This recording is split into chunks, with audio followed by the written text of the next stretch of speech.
Oh, hello. How are you? Turn the music off. I'm doing alright. I don't know, my stomach's just really upset today, but other than that, I'm doing alright. I took some Tums. Hopefully that'll fix my issue. And if not, then I'll just be tummy hurt, I guess.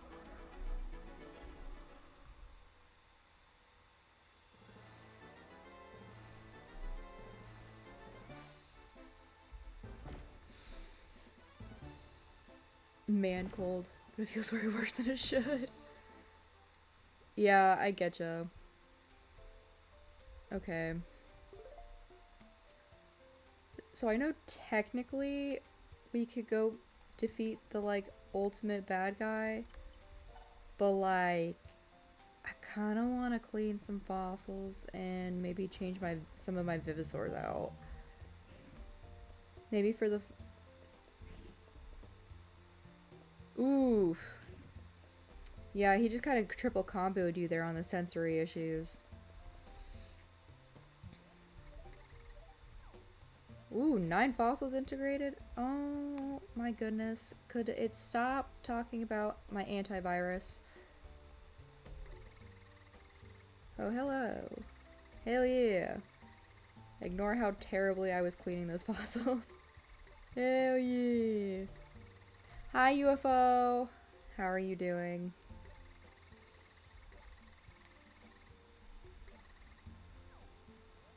That's good. I am technically at the point where I could go defeat the big bad. I was just talking about this. But, I kind of want to clean some fossil rocks instead. So it's kind of like every side quest that, you know, happens in video games where you get to a point where it's like, the end of the world is coming. Are you joking? Are you McJoking? The amount of times that this happens to me is quite frankly unfair.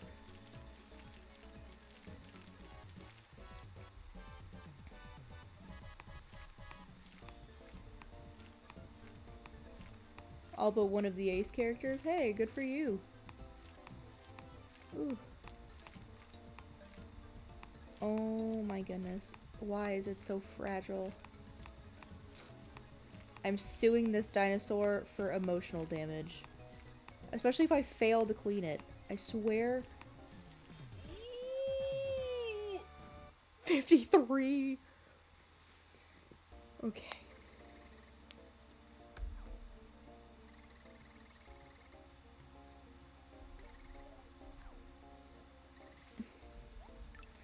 Sometimes, man, you just really know your friends.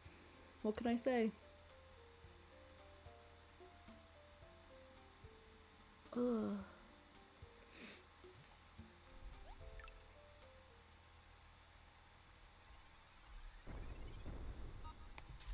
Okay.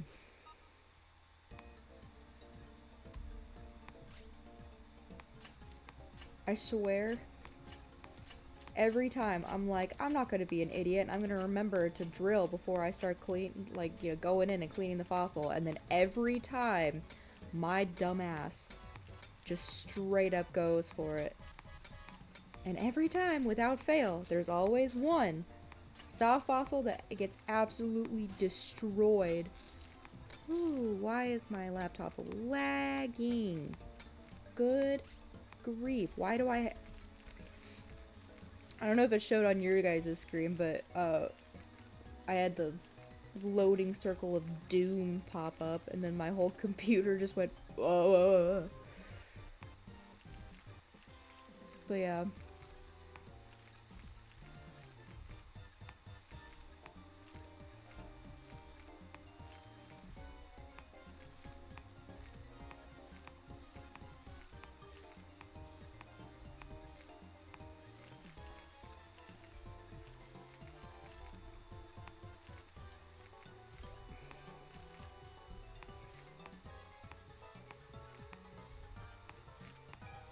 Okay. I think we'll clean this.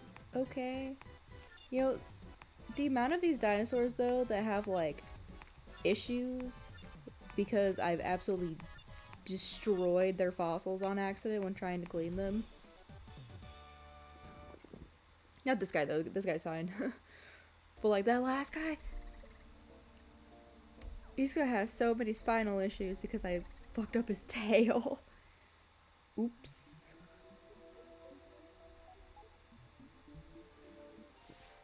Okay. Seismo. Took you long enough, ding dong. And then I have body. Oh yeah, wasn't this guy the guy in the? This was one of the water guys that are like impossible to find. I love how his size is Titanic. Like he's not just big; he is the size of the entire Titanic, and I'd believe it.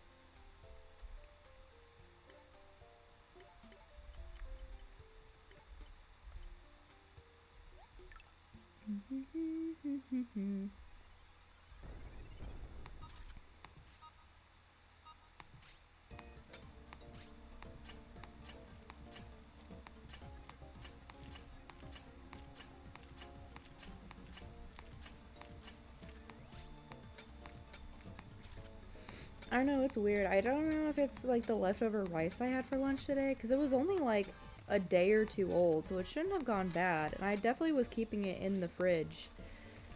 But, like, that's the only thing I could, because that's what I had for lunch, and that's the only thing I ate.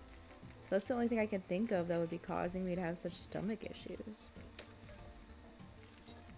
I swear if I gave myself food poisoning, I'm gonna be so mad. Because that's, like, genuinely, that's hysterical if it wasn't happening to me.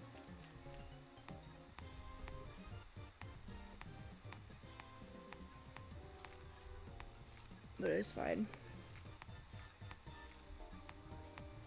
I also have to say, at my job, we got, this is such a stupid thing to complain about, but we got these new trash bags that are like half the thickness of the old trash bags that we had, and they are so horrible.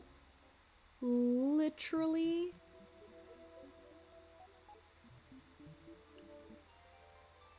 Like every time I have to use them, I'm like, could we do something else? Mayhaps. Like go back to the old trash bags. Maya! I love her. She's great.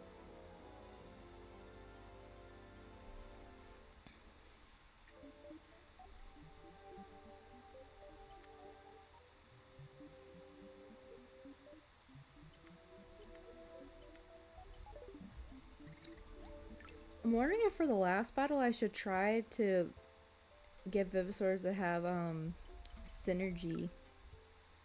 Maybe. Just maybe. Did I watch Jaden Animation's video on fossil fighters? Oh, I haven't. I'll add that to my watch list.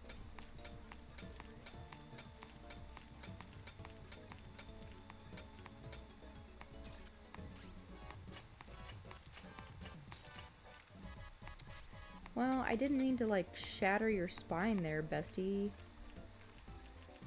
Oops. It's also been rainy as hell these past couple of days, and I want a refund on the beginning of fall because it's been hot and muggy every single day, and then when it finally cools off, it is literally non-stop rainstorms. Like, hello?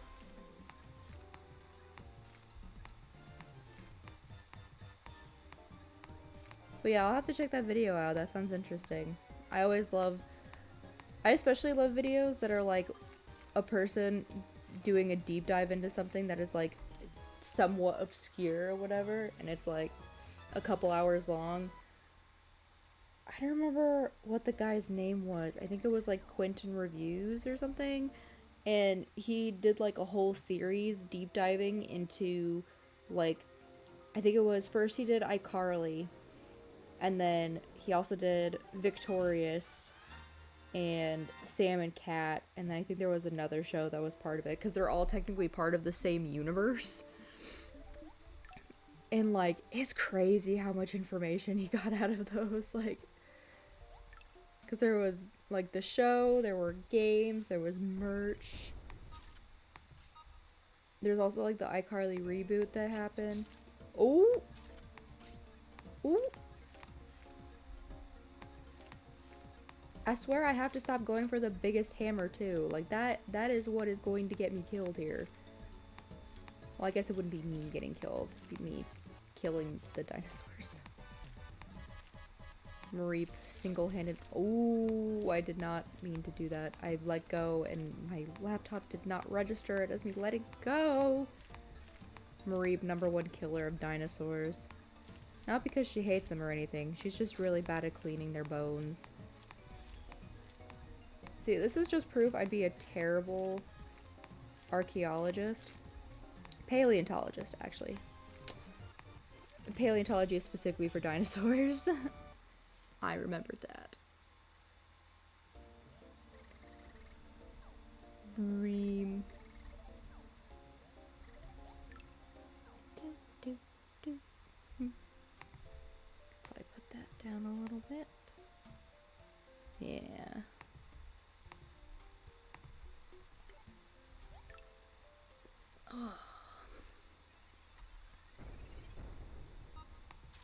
But yeah, I think when I beat the story mode, I think we'll just call it there. And then I'll work at getting my DS to stream so I could play the second game. And then maybe I'll redeem myself on cleaning.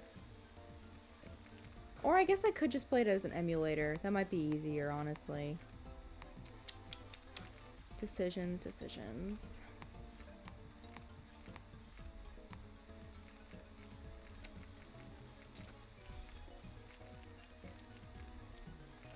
I will decide that later. Makes sense that I'm bad at this. I'm trying to hold tools with my hooves. I don't have hands, I got hooves. You're so right, thank you. I am in fact the most skilled sheep when it comes to cleaning dinosaur fossils. Now I am the only sheep cleaning dinosaur fossils, so the data may be a little skewed, but that still proves that I'm the best one. So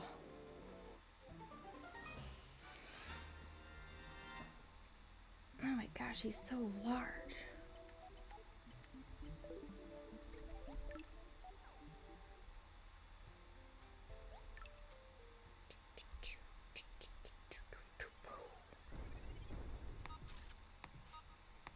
Wait. I knew it. I could smell it on the horizon.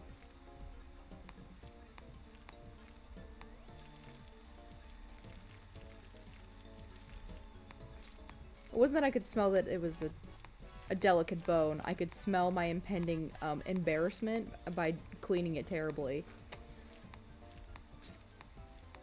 You showed one of your friends a picture of Leon from Pokemon. He gives you hair envy. He starts zipping like crazy. I'm gonna be so honest.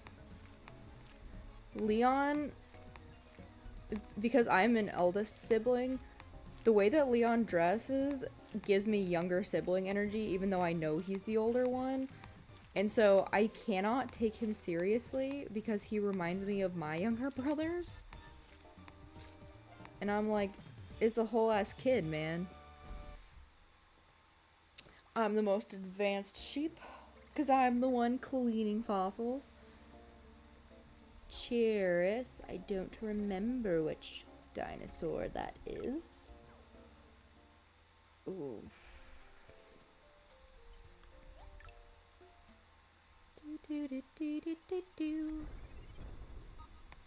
I almost went for the X-ray, which wouldn't have worked here. Alright, where's the poop? There it is. Hell yeah. Impending death of the earth? Nah. Dropping fossils.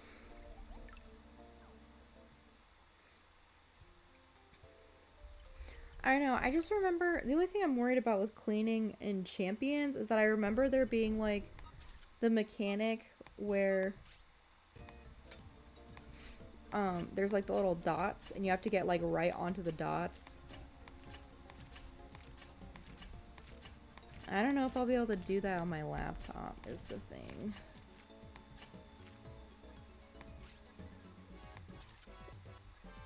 How you're like, why would you say this to me? That reminds me of that meme that was going around about people being simps for, I think his name was Gojo from Jujutsu Kaisen. I think that's his name. I just remember that he has like white hair and like the bluest eyes that stare right into your soul. And people were simping for him, and I'm like, and there was one post going around just like, anytime, anywhere, and I'm like, can y'all calm down, maybe? Like, I get finding characters cool or cute or whatever and hot and all of that. I had my fair share of character crushes, which I'm currently, you know, setting a date for that, and then I gotta start making the actual PowerPoint that's gonna go with it. Yeah. I mean, it like the weak points make it easier. I'm just worried that I won't be able to like touch them in time, because I'm pretty sure there's like a time limit for them, isn't there? Also, you have to be like a lot more exact with the weak points. I don't know, we'll figure it out. Maybe we'll start on the emulator, and then if it turns out to be too difficult, then I can just figure out how to get my DS to stream it.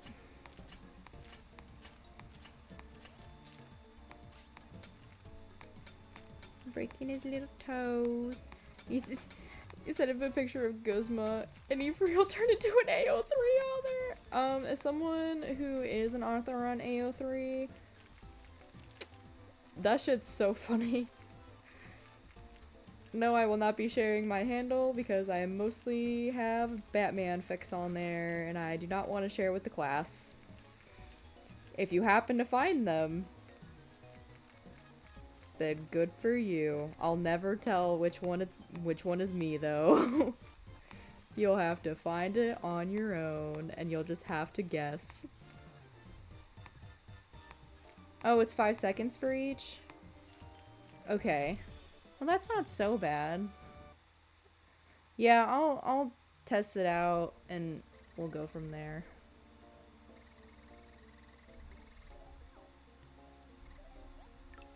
I'll figure it out. We'll figure it out, figure it out.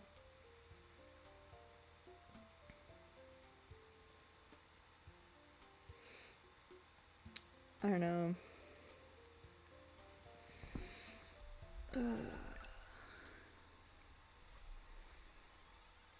And tomorrow is my Friday of the week at my job. I'm so ready for the weekend. For some reason, I don't know what it is about the weather, but like it being cold and rainy really just makes my joints hurt.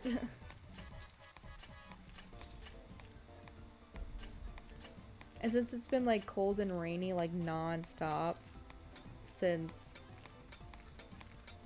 like when did this weather start? It's been like almost a whole week now. It's a little upsetting. Ooh, you got your PFP? Congrats. I know you've been excited about that.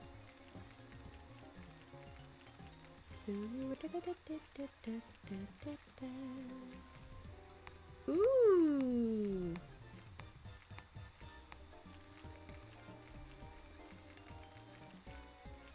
Honestly, I gotta figure out how to get...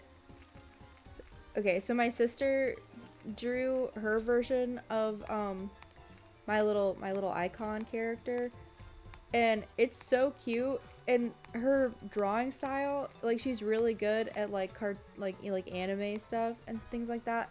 And her drawing of my character looks like it's official, like, Pokemon character art. It's so cute. Literally.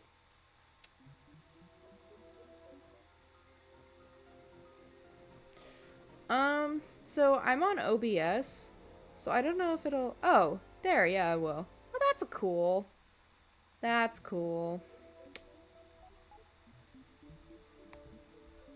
I was unsure if on OBS it would... I have to figure out how to get it onto my laptop is the thing. Like, that'll be something I have to figure out in the future, because it's on my phone right now. And I could probably figure out a way to get it on here, but... Yeah, I could probably... maybe. I might make that part of the Character Crushes, presentation, because I'm gonna have to make that anyway, so... Might as well just add it on top, just like, here's the drawing my sister made of my PFP. Because it looks like official Mareep art.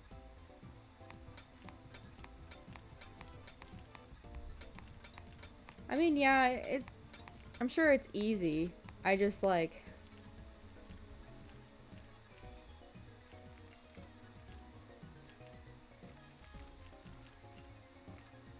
It's more figuring out what I want to do with my life. On any given day.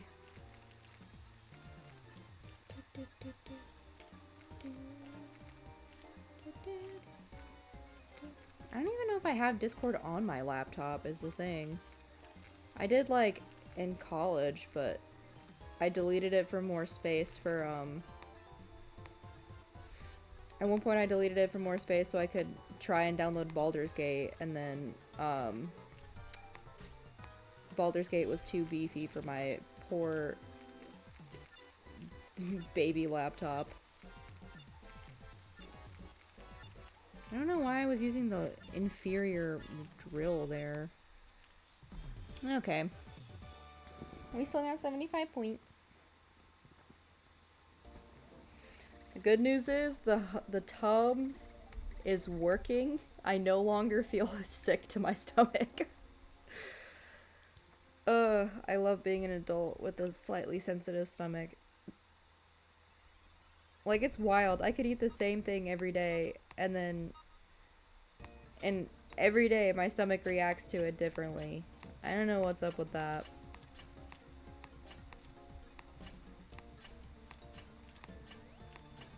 I envy people who have strong stomachs.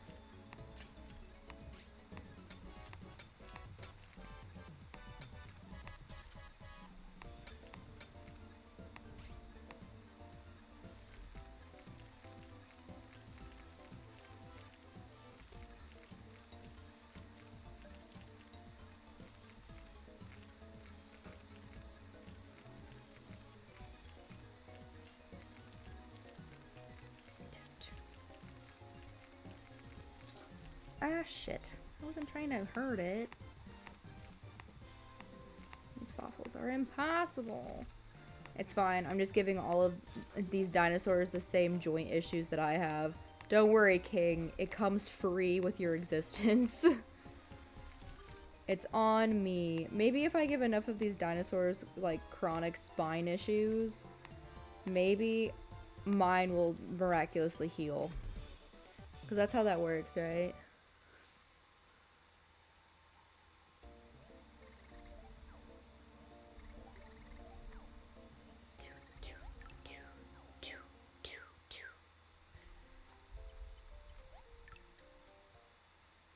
Currently replaying through USUM because people hate it for no reason.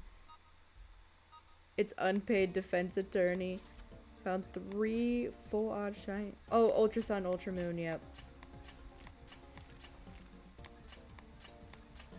Honestly, okay, the only time I have ever found a shiny Pokemon was one time, like, besides, in Scarlet and Violet, which, honestly, with, like, the shiny rates being so much higher, it kind of feels like cheating, almost.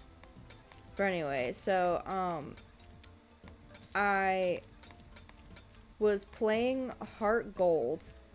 And the thing was, is I was playing it on New Game, and I hadn't deleted, like, the old file because, like, growing up, each of us had, like, our own Pokemon games. Like, one of us had Heart Gold, one of us had Soul Silver, one of us had Diamond, one of us had Pearl, stuff like that. So, like, we would take turns borrowing the games that we didn't have from each other. But half the time we would be, like, in the middle of a playthrough, and we're, like, taking a break to play something else. And we were like, well, we don't even want you to delete our progress, so, so you could, like, on the old games, you could just play on New Game, and as long as your DS had charge, and as long as it didn't freeze, or anything like that, you could play through the whole game, just without fucking saving.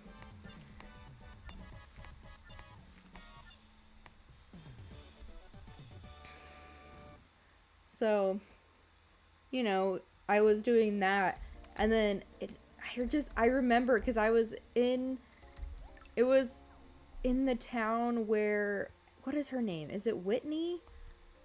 Whatever the normal type gym leader is with the mill tank in Heart Gold Soul Silver.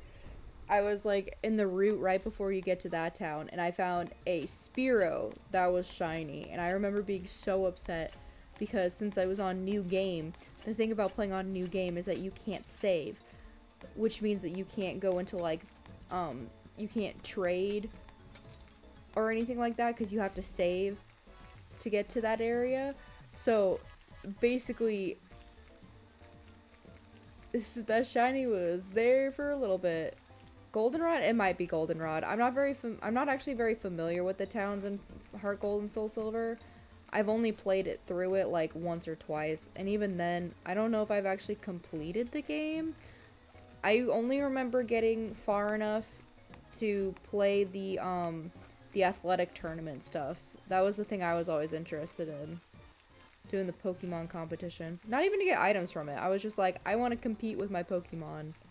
Because we are the best. Okay, what am I missing? There's a whole other bone in there.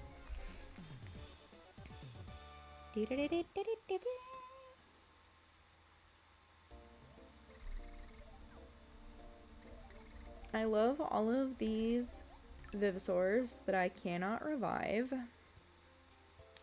Because I do not have their heads. So no head.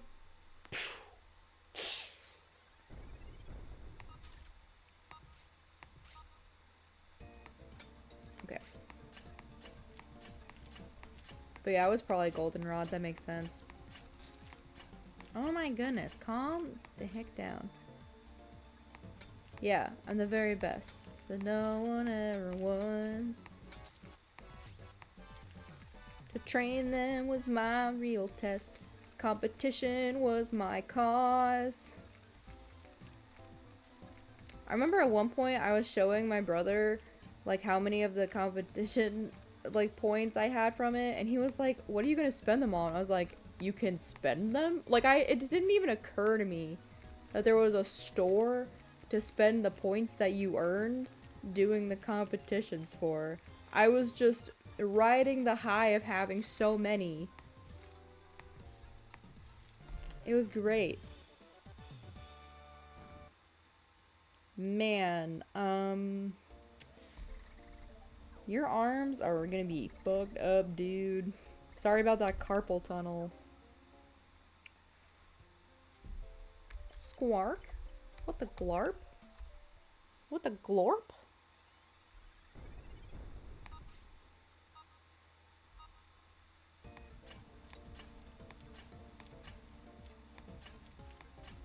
Ooh, yeah, I can imagine having to do it for the water stone. Let's see, I think that might have also been the first game I ever had, like, an evolution in. That I can remember, and I got an Umbreon. So that's why Umbreon ended up being my favorite evolution for a while. Because it was the first one I got, and I got it on accident. Like, I didn't know the way... The thing was, is that this was before, like... I had regular access to the internet, so it's not like I could just look it up. So, I was just leveling it up, and then one day it was just like, oh, I'm in Umbreon now, and I was like, okay, this is now my favorite evolution.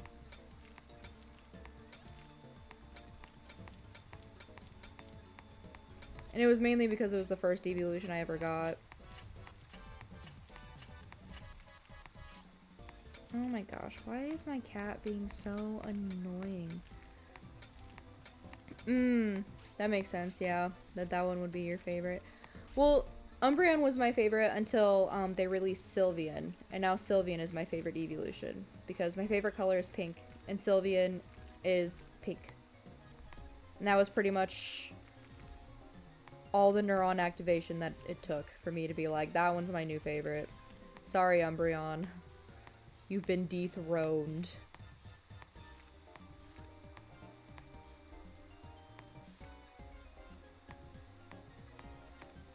Yeah, I also have to admit, funnily enough, I have a habit, and my brothers call me out on this all the time. I have a habit of, like, almost always picking the water starter.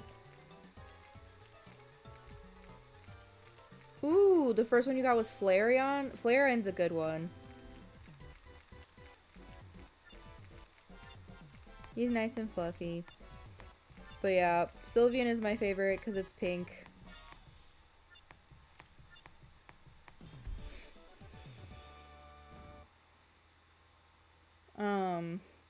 But yeah, like, let's see, of all the games I've played, so, when I played Pokemon Blue,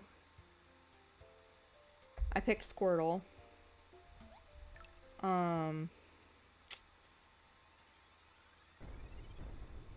Let's see, I know I picked Piplup for Diamond, Platinum, Pearl.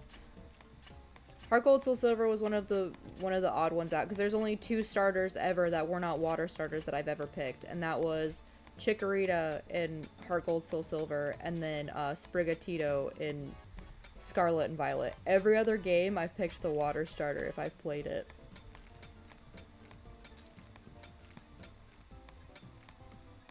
Because water type used to be my favorite type before fairy type came out.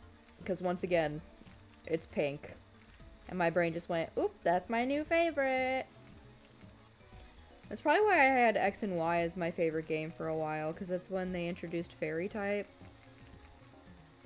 Well, I don't know if I would ever say it was my favorite game, but it was the one that I replayed through that game so many times.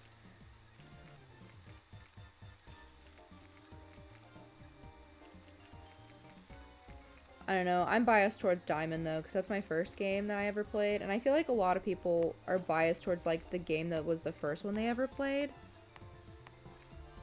At least that tends to be the trend that I see. Oh my gosh, why is my cat yelling?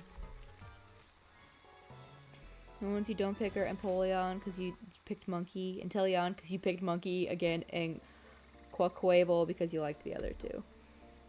I wish Fuecoco could be more popular than the green cat, which is fair. Honestly, I like Fuecoco. My only thing is that, like,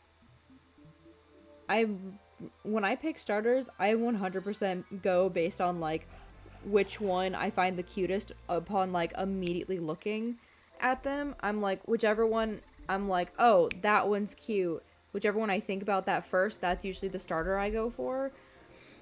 And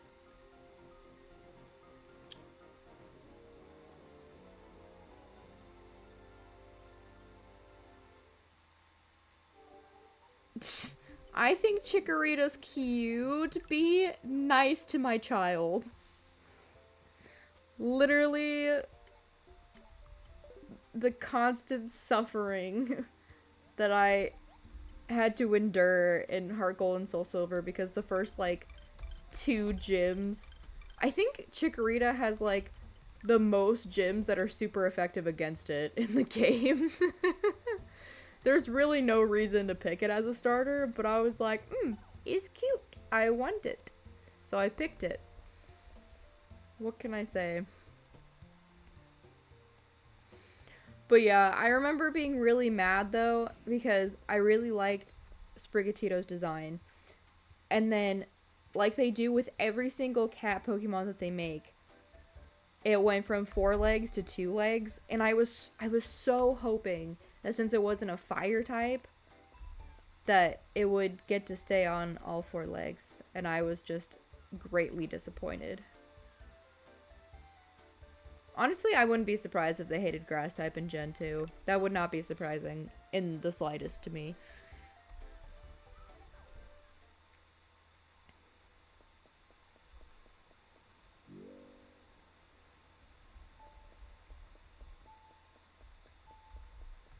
Secret Island.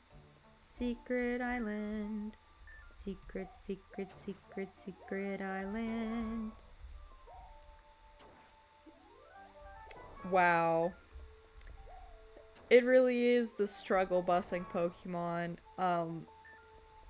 It's like, even I have to admit, she's not the cutest Pokemon. And she's also not good. She genuinely, I cannot say that Chikorita is a good Pokemon. Like, but I still pick Chikorita every time. Because the thing is that, like, I don't like, like, it's so hard to describe, but, like, when it comes to picking starters, I'm like, I don't want to choose Cyndaquil or Totodile, though, because, like, Totodile also looks a little ugly, and then Cyndaquil, I'm like, that was always one of my brother's Pokemon. Like, my brother would always pick Cyndaquil, and I was like, well, I guess I can't pick that one. Yeah, Meowth is the exact opposite. It starts on 2 legs, then goes to 4. Meowth is the peak form of cat. I wish they would stop, because, like, the only exception that I can think of where a cat starts on 4 legs and then stays on 4 legs would be the Purloin Liepard line. Oh, like, never mind. There's also Skitty and Delcatty.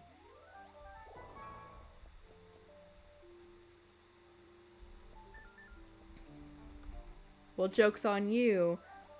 I hadn't played any other games except Diamond the first time I played through Heart Gold Soul Silver, so they were all new Pokemon to me.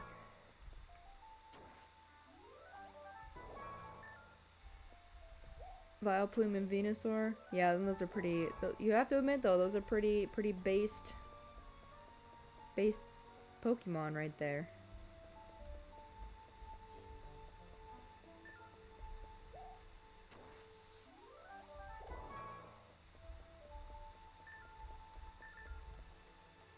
Dude, Tropius is like if Meganium was cool. Hey, Meganium's a cool Pokemon. I think they're cool.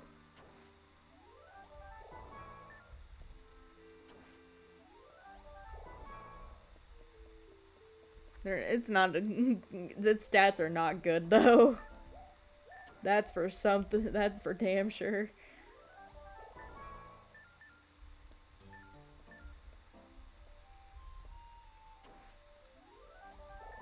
Like, I'm over here being like, I like this Pokemon, and Jay's just out here dragging it to hell and back. Like, come on, man. Be nice. Okay. I'm not quite sure. Besides, like, the ones you get from the points, I don't think, where are you from? I don't know. I think they're from Mount Lavaflow. Well, this one's obviously here.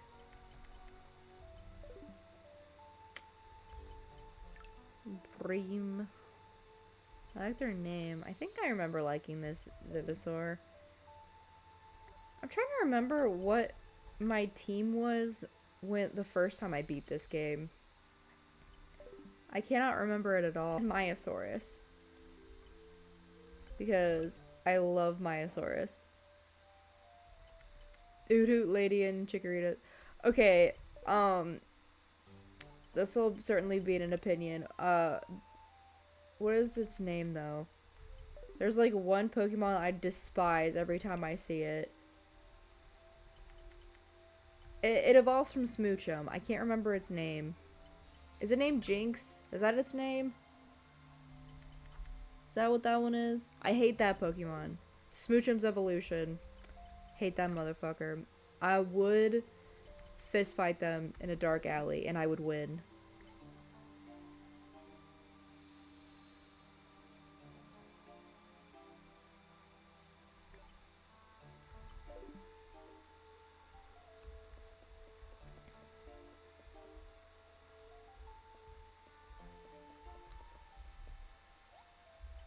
Oh, are we good?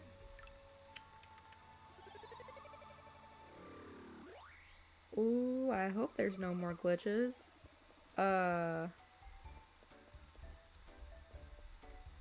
Okay, cool. I love finding out that there's problems, not by experiencing them, but by watching chat be like, hey, what's going on?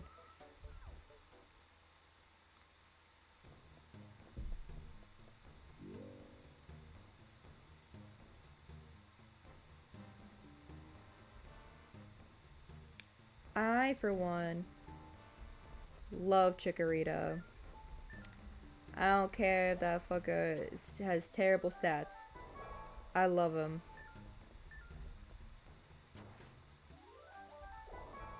I'm pretty sure this is where it was. I don't know. Probably should look it up. Sir, can I help you? My cat is being loud and annoying. More at 10.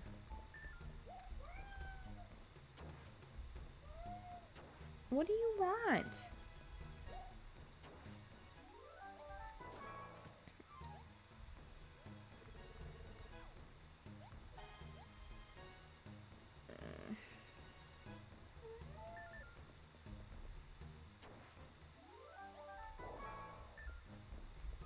I had to trim my cat's Ellie's nails the other day, and oh my gosh, she was so angry about it. What? Hello? Do you like waffles? Yeah, you like waffles. Do you like pancakes? Yeah, we like pancakes. Do you like French toast? Yeah, we like French toast. Do do do do. Can't wait to get a mouthful.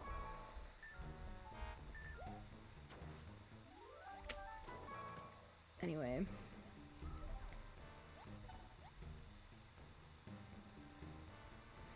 Yeah, that was Bowie. I don't know. He came down here meowing, and then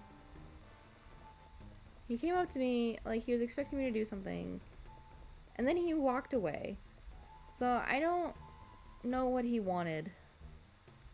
Anyway, I had to trim Ellie's nails the other day, and she was very angry about it. She's not having a good time. And it was really funny because I like I didn't towel her. I burritoed her in a blanket. And yeah, he was from a shelter, and all of the kittens in that litter were named after musicians. So we got Bowie, and then I think, what was some of the other ones? I think there was like Garfunkel, and then there was like a couple other ones, but those are the only two I remember because obviously we kept Bowie's name, and then Garfunkel was just a weird name for a cat. And like at first Ellie was really not having it with me. And she kept like pulling her legs away from me as I was trying to like clip them. And then I called her a big fucking baby to her face, and she did not like that. She was very, very sad about me calling her a big fucking baby. So then she stopped pulling her legs away from me, But then she kept like chattering at me because she was upset, obviously, but she didn't want to pull her arms away while I was trimming her nails. And like by the end of it, she was like this loud, grumbly little cat. And she was just like sitting there letting me clip her nails, and she sounded like I was killing her. Like, it was so funny. She was so dramatic about it. And then when I was done, I put her on the floor, and then she looked at me like I betrayed her. And then she hid under my bed for the next like at least hour. It was at least an hour. I don't know how long she was under there for, but she went and hid. And then I think she forgot all about it, because today she came up and she wanted me to snuggle her, and I was like, I mean, okay. I'm not gonna say no to kitten snuggles.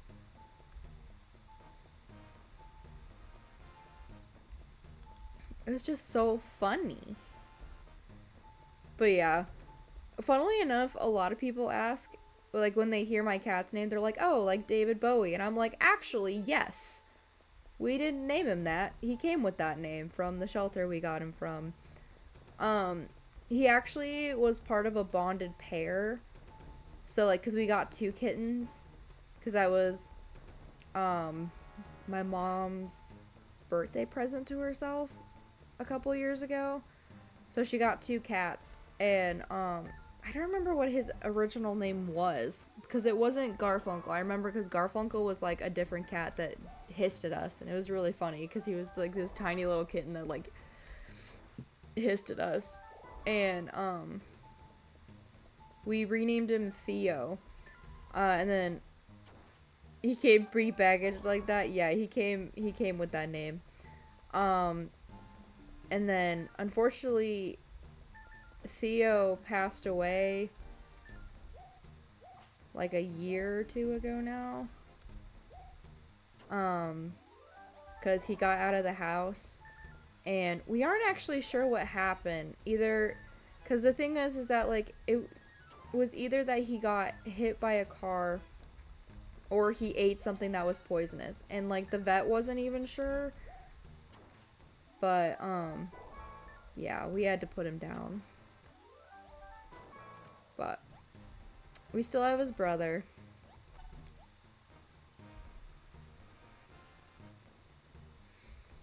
And I actually have a tattoo. Because that was just a rough year, actually, for us. Because we had 3 different pets that passed away within 1 year. And, so I got a tattoo of all 3 of them. Of, like, paw prints. But, yeah.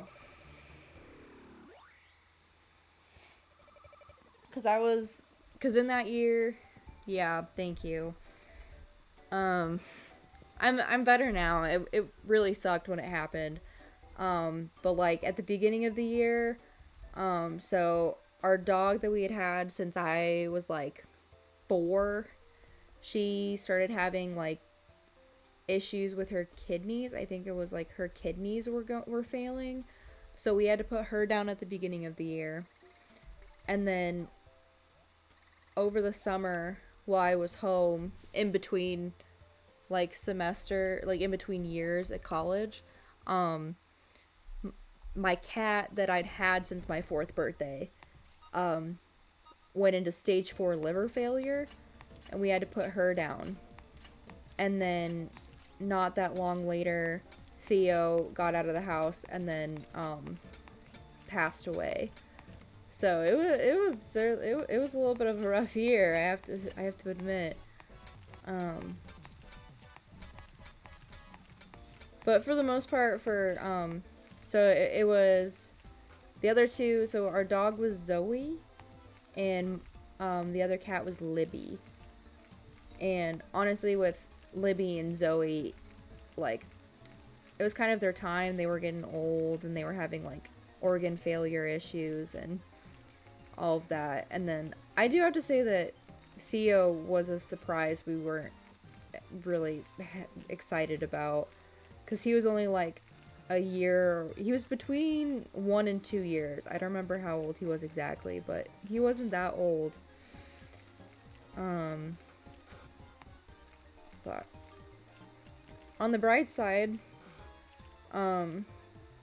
we have Hattie, which we wouldn't have gotten if Theo hadn't passed away. And she's a little goober. So, you know, it's one of those things where, like, it really sucked at the moment, but, like, you know, I have a tattoo for him now, and we have Hattie, and she's great.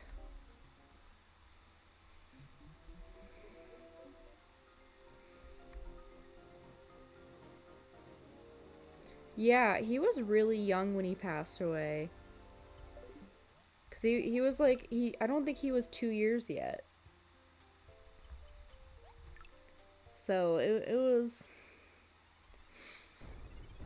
all those things. So that's a good reason to keep your cats indoors. Because they could very well, because that's the problem with, like, cats being indoor outdoor cats, is that there's so many things outside that, like, they could get hurt by.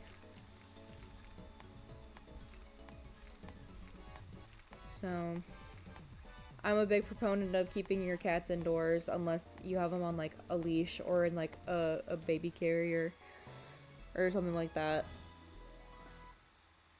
Because, you know, they could get hot.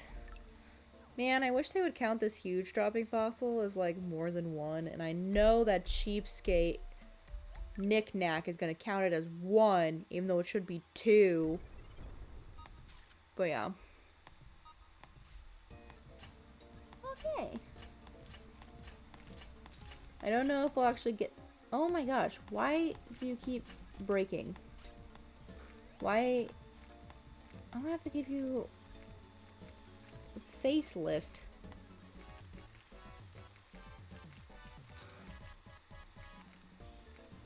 You saw another ace person be called this shagnostic. Ah! Oh my gosh. Okay, that is really funny. I'm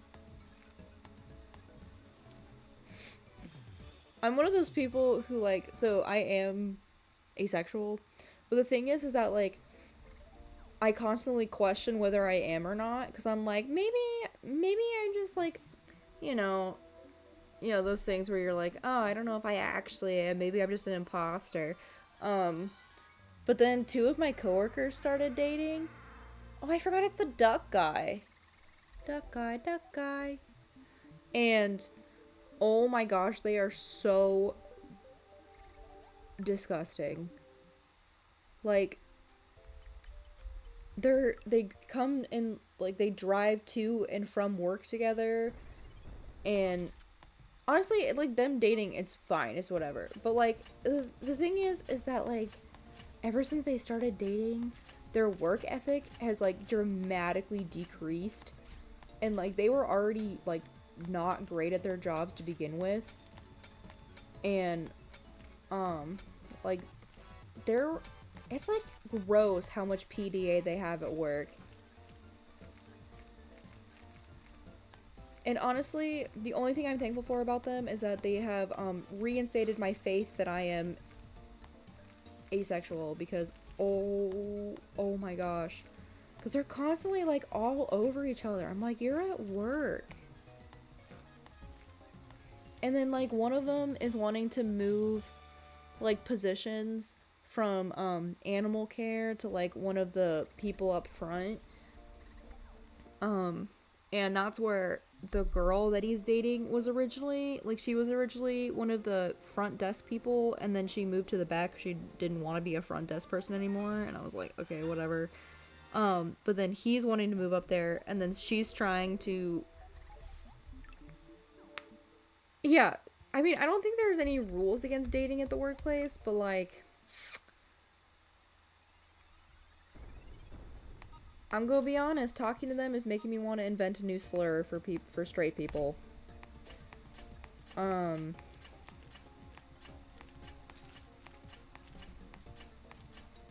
And then, so like he's wanting to move up front, and that's where she was. And then because they're basically glued to each other at work, she's also requested to move back up front. But the thing is that I don't think they're going to let her because she's so terrible at her job. And she's already like moved from the front desk people to like the back, and they were already like, she was already on thin ice with like being up front because she never does her job. So we'll see. Maybe if I cross my fingers, she'll also be fired. A girl can dream, right?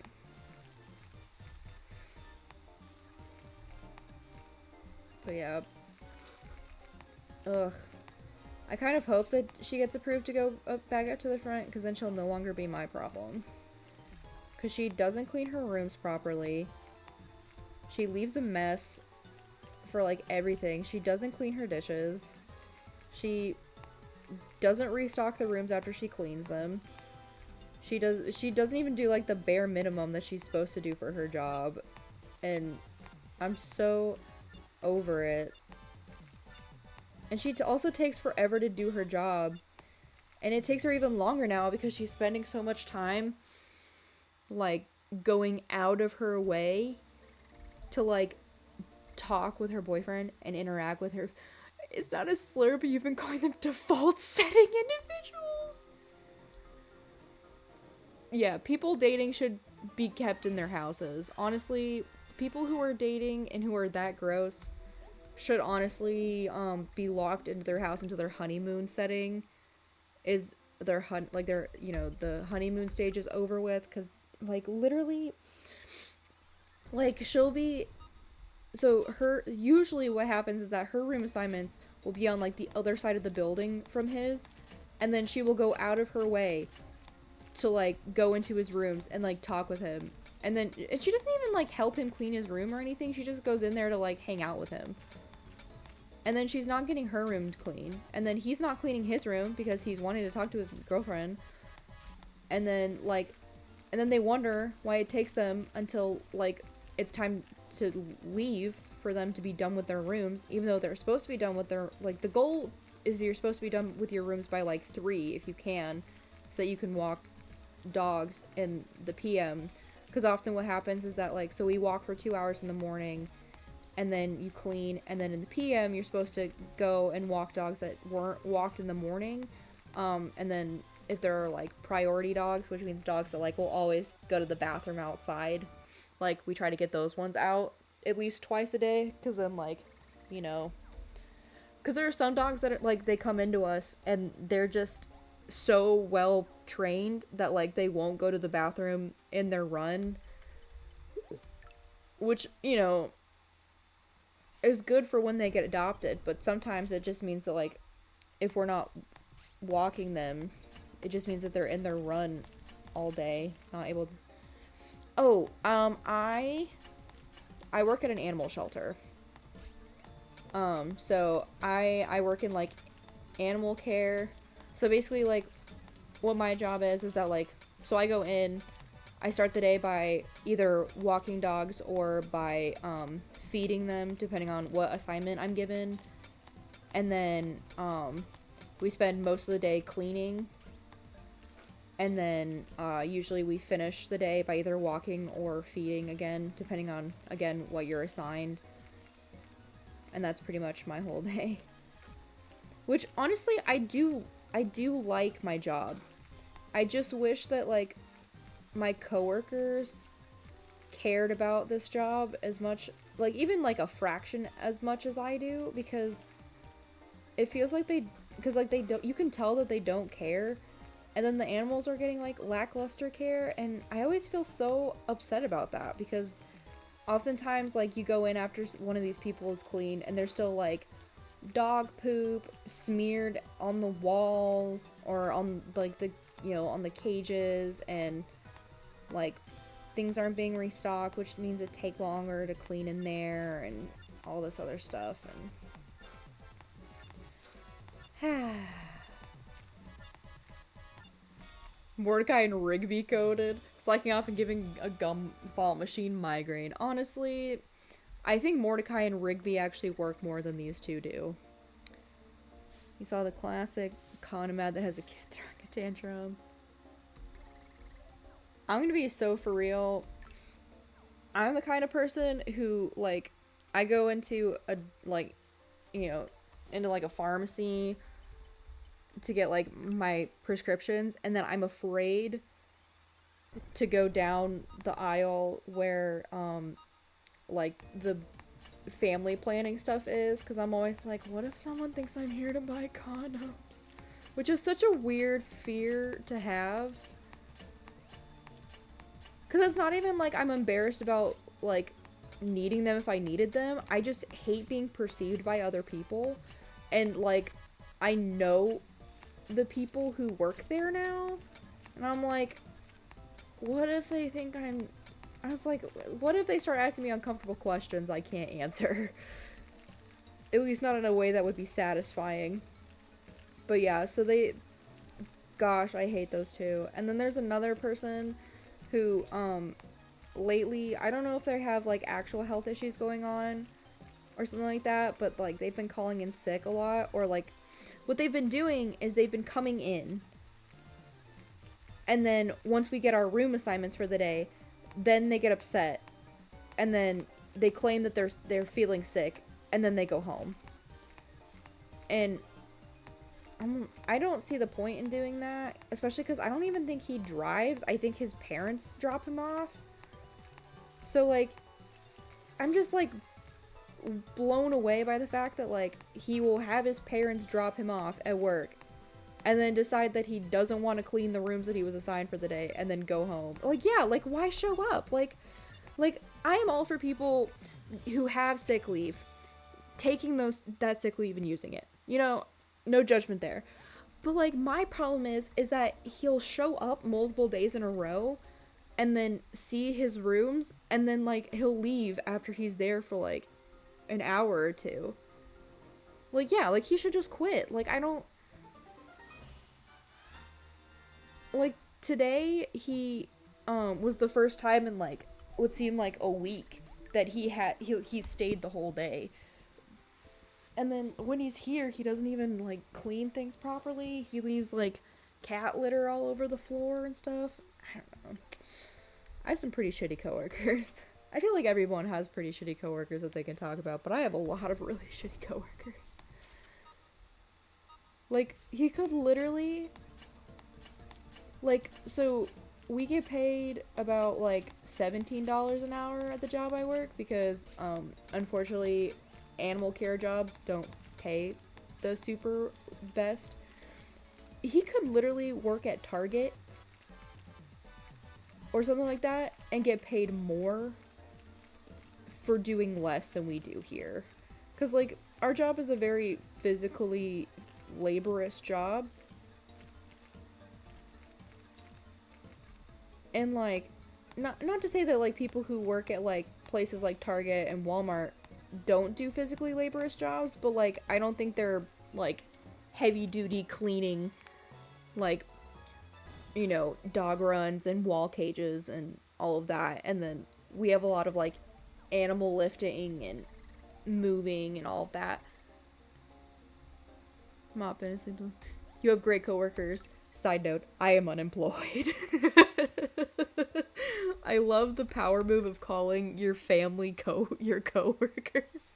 Unless you live alone, and then I guess the ghosts in your building are your are your fellow coworkers. Honestly, I hope your job hunt has been going well, because I know your previous job was shitty, and I'm really glad that you were able to get out of that situation. But yeah, I do love the work at my job, and I like most of the things at my job. It's just like there's a group of my coworkers that I can tell are only there to like not even do the bare minimum. And in a job like animal care, you can't go in with the mindset of like doing the bare minimum, because it's not fair to like the dogs and the cats that like we're taking care of until they get like, you know, their forever home. And so that's why I'm so pissed off about it, is because, like, you know, yeah, it sucks if, like, the person in front of you doesn't, like, stock a room correctly and all of that. But, like, what really upsets me is when they don't bother to, like, clean things properly.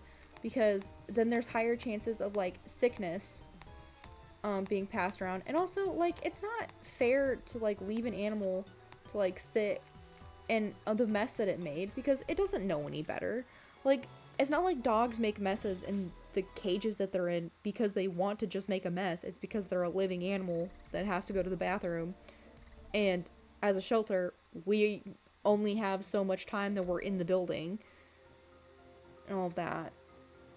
When you don't do it perfectly, you hear the thing you hate hearing the most. You literally didn't do anything. You're like, honestly, I might start weaponizing that phrase against my coworkers, because there are certain ones, and, like, I know upper management, like, our managers have been really upset about how much time it's taking people to, like, clean their rooms and such, and I'm like, I don't know what you expected from these people, because, like, there's not any, like, punishment in place for not cleaning their rooms on time, which I feel like there should be. Honestly, they should just start docking their fucking pay if they're not gonna clean their rooms on time. Although that might be illegal, actually, never mind. But, like, maybe they should make a point system where they don't clean their rooms on time, they get a point. Or whatever. I don't know. Ugh.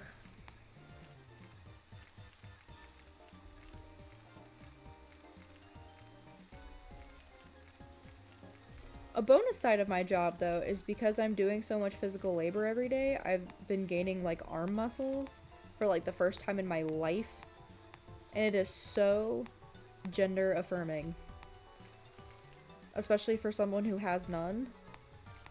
I don't know what it is, man, but it is, like, for some reason, like, gaining this muscle mass, like, I've been feeling healthier than I have in, like, a while.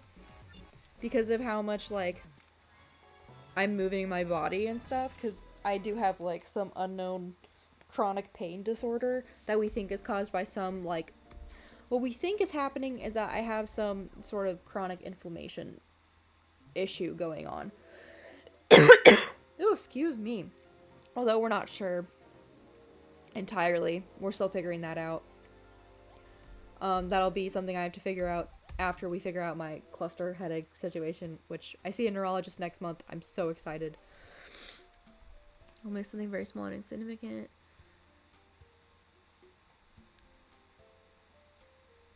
Oh, yeah, I feel that. I am someone who, like, I just lately, because of those coworkers, I've been noticing that, like, occasionally I'll have, like, a shorter fuse by the end of the day. And, like, not that I do anything, but, like, oh man, I got so mad yesterday because, or maybe it was 2 days ago, because, so, it must have been 2 days ago, because yesterday was Monday. So on the weekends, when, we shut down the building to, like, go home after we're done cleaning, because it's the weekend, we, like, shut lights off in the rooms and stuff, and the boyfriend was, like, feeding in the PM, and so, like, we were doing our thing, shutting down, like, you know, making sure the dogs had, like, water and all of that good stuff before, like, we left the building for the day, and he got upset that we were turning lights off in rooms that he hadn't fed yet. First of all, he should have been, it was like 4:20. We leave the building at 4:30. And if he's doing his job correctly, he should be done feeding by the time we shut down. Obviously, that didn't happen. He still had, like, lots of rooms to go. And then he went and complained to our superiors, to our like our managers, that he wasn't done feeding, and the shift lead was so mad that like he doesn't even remember this happening, but apparently he threw a chair and like if it wasn't for his great self-control, he would have ended up like punching him, because it was, oh my gosh, I'm so over his bullshit. Because the thing is that they, like I said, they don't get their stuff done, and then they act like a victim because no one will help them, quote unquote, even though like people help them all the time. We've just gotten tired of helping them because they always need help. And you know, it gets to a point where like, you know, they're an adult, they should be able to figure out how to, you know, clean a room properly when they've been, I don't know, doing this job for several months. Maybe I'm just biased. Rubs my hands like an 80s villain. Perhaps they should. Idea here for Bit Evil. First, fire one of the lovebirds, but they have to decide who gets fired, then increase the hours of the remaining lovebird. What's really funny is that one of them isn't even full-time. He only works 3 days a week. I don't know if he has like another job that he does, but like he's only here Friday, Saturday, Sunday. So I don't know how he's like fucking up so much shit.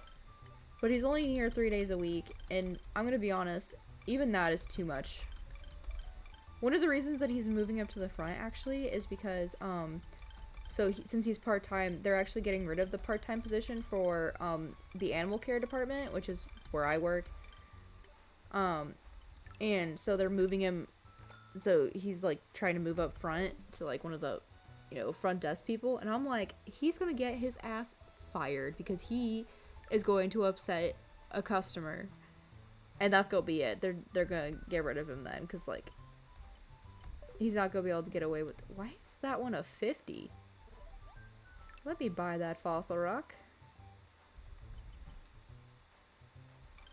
Yeah, we'll buy that and we'll let him clean that. Just maybe.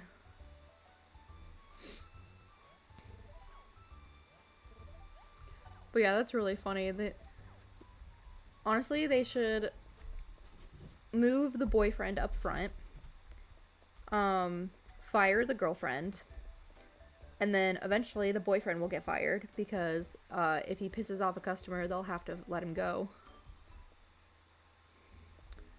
So, here's hoping, baby.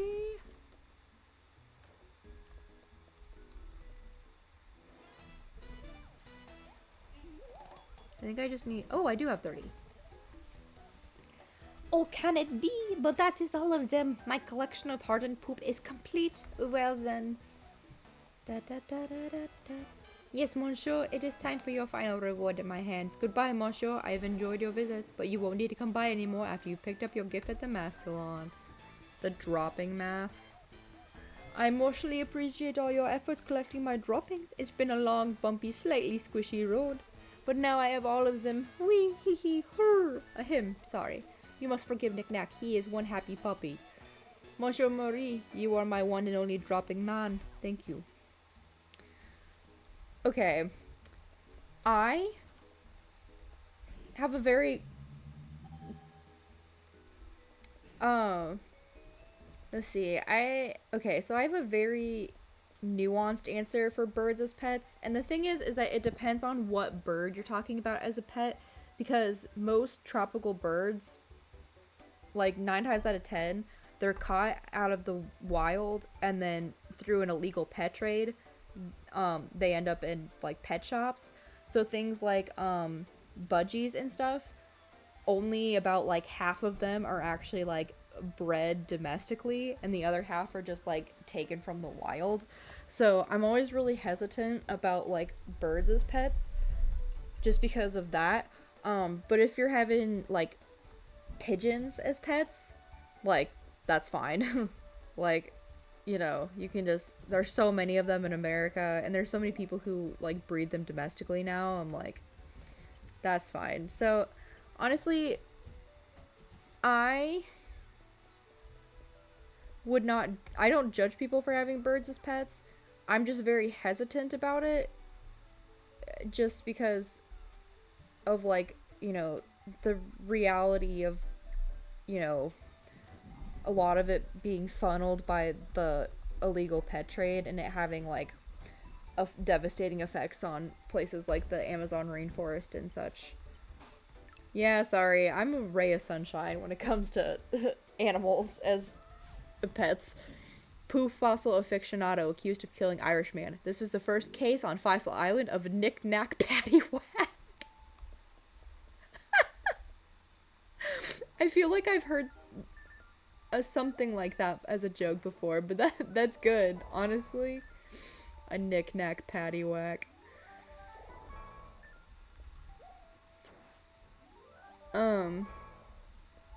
But yeah, it's just like, if you know where your birds are coming from, then like, yeah, go for it. I just like, especially when it comes to pet store birds, I'm just always really, really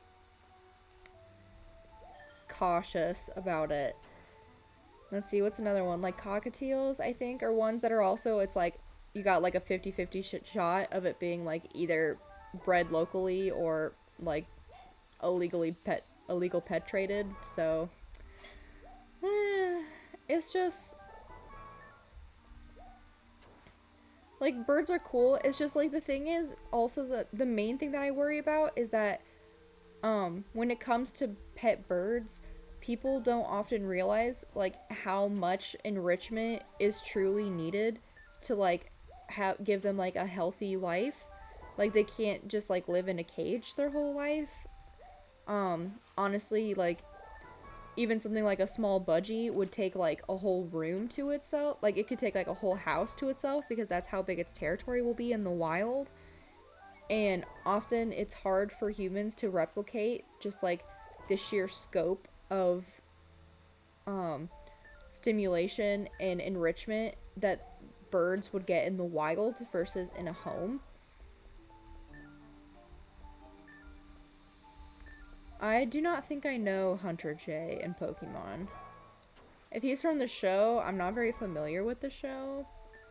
Like, I've watched episodes from like a bunch of different seasons here and there in different regions, but I could not tell you who Hunter J was.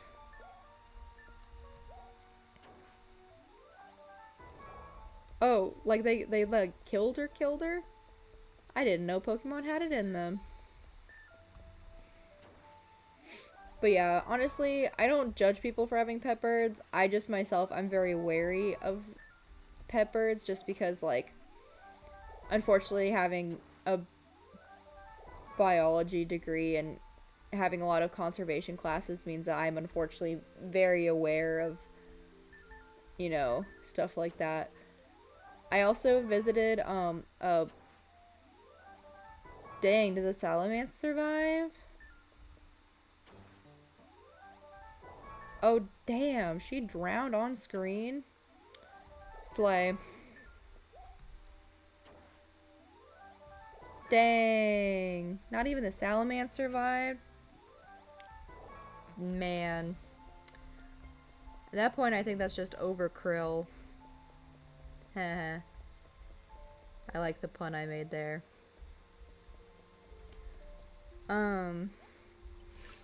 Honestly, another thing that's really sad about the illegal pet trade is that often the animals are taken as like babies, and because of this, it means that they have a higher chance of imprinting on humans, and if they're raised with humans, they get really comfortable with them, which means it's like almost impossible to release them back into the wild because they'll like see humans and think that they're friendly, and then they'll just be captured again and then put back into the illegal pet trade. So there's a lot of like rehabilitation places that are just dedicated to like housing wild animals that can no longer be like, you know, released back into the wild. Ooh, I probably would have. I do have a thing for women that are mean to me. As you will see if I ever get around to actually making that PowerPoint presentation.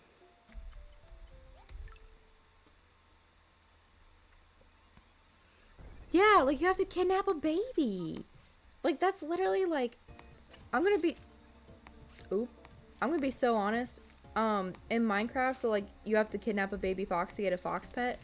That is quite literally what you have to do to get fox pets in real life. And that's how most like super exotic animals end up as pets. They steal them from their mom as young as possible, and then oh, that's okay. I think PETA is a horrible organization. Everything they stand for is they claim to be about animal rights, but the thing is that they've gone out of their way to harm so many animals and set up things in a way that just causes more issues because they just want like the notoriety of like doing good for animals, but they don't. Oop, I didn't mean to hit quit. But like I know there was like a whole thing with PETA a while ago where they were like stealing people's dogs out of their yards and then euthanizing them. And like that was someone's pet. And the thing is that PETA doesn't actually care about animal rights. They really just care about like, you know, getting rid of human involvement in animals' lives, which is not realistic, especially when you take into account species that have like naturally had a mutualistic relationship. Like let's say like you take sheep for example, which like over hundreds of thousands of years they've been like selectively bred to produce more wool, and then in turn like we've given them like housing and food and shelter and all that. And like the thing is that without human intervention they will grow so much wool that it literally causes like joint issues and deformations and all of that. So like sheep need tending, kind of like how like cows produce a lot more milk nowadays because of like selective breeding and stuff like that. Oh my god, PETA kids, they made Pokemon games. Oh my god, those sound horrific.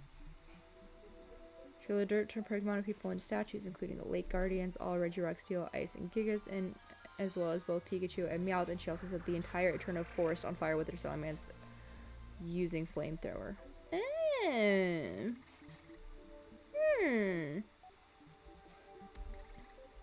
Yeah, it's also a menace to the clan of Quahog. There are so many sins that PETA has to answer for. So it's just, I don't like PETA. PETA, not PETA. But yeah.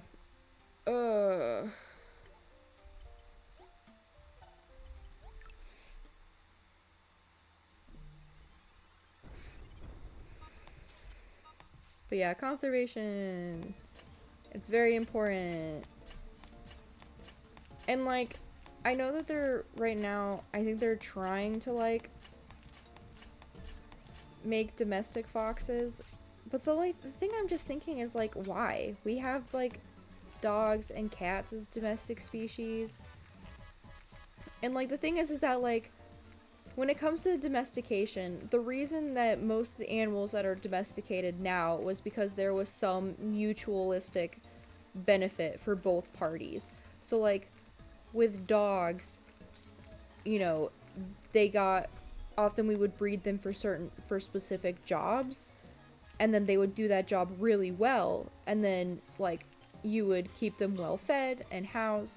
And then oftentimes you would selectively breed for, like, if there was a really good dog, you would selectively breed to like keep those traits, so then the next dog that you had would have even better, like it would do the job that you wanted it for even better. Cats pretty much domesticated themselves. At least that's what most research evidence seems to suggest from history records is that cats themselves decided um, that they basically domesticated themselves because like they got food and shelter from humans, and they're like, hey, we don't die as often because these guys are taking care of us, things like that. She just wants money. Honestly, we stand a queen who knows what she wants.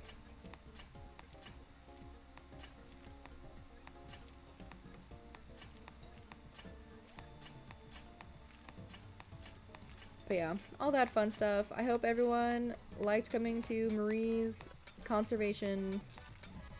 But anyway, I was still in the middle of a thought. But my problem with like domesticating things like foxes is that like we already have so many different breeds of dog. I feel like at this point, people are really just domesticating foxes to have them as a pet, which, you know, is certainly a choice.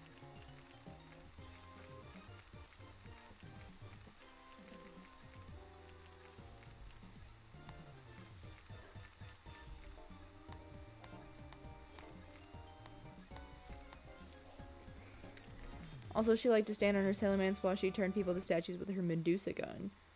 And even when it got hit by multiple attacks, she still stood there and aimed perfectly.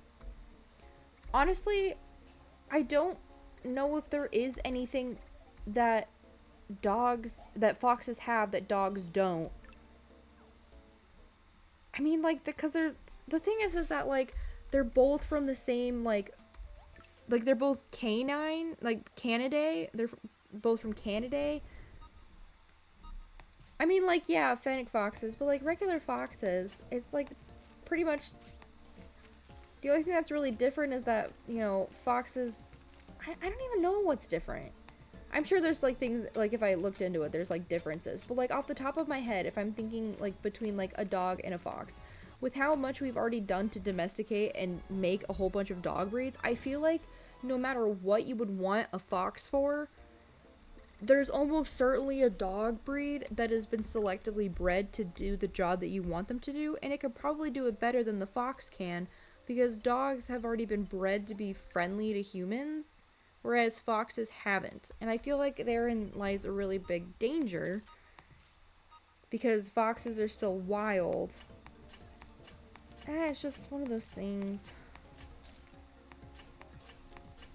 And I'm not gonna say that I was, like, better than other people. Like, I definitely thought it would be cool when I was little to have a pet fox, and then now I'm kind of like, is that really fair to the fox, though?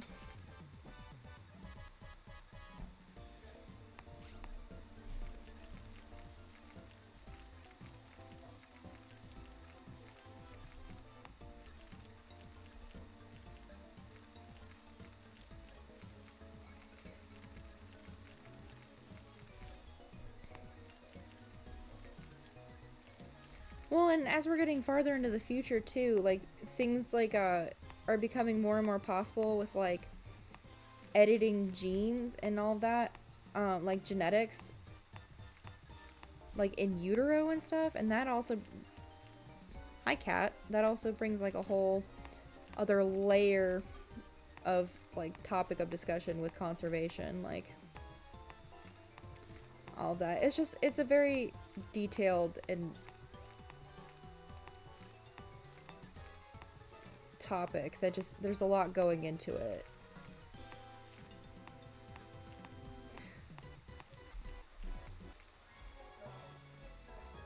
How much would people need to pay me to have a skunk as a pet?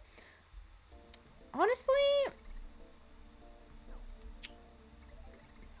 the thing is that, okay, they probably would have to pay me a lot to like care for the animal.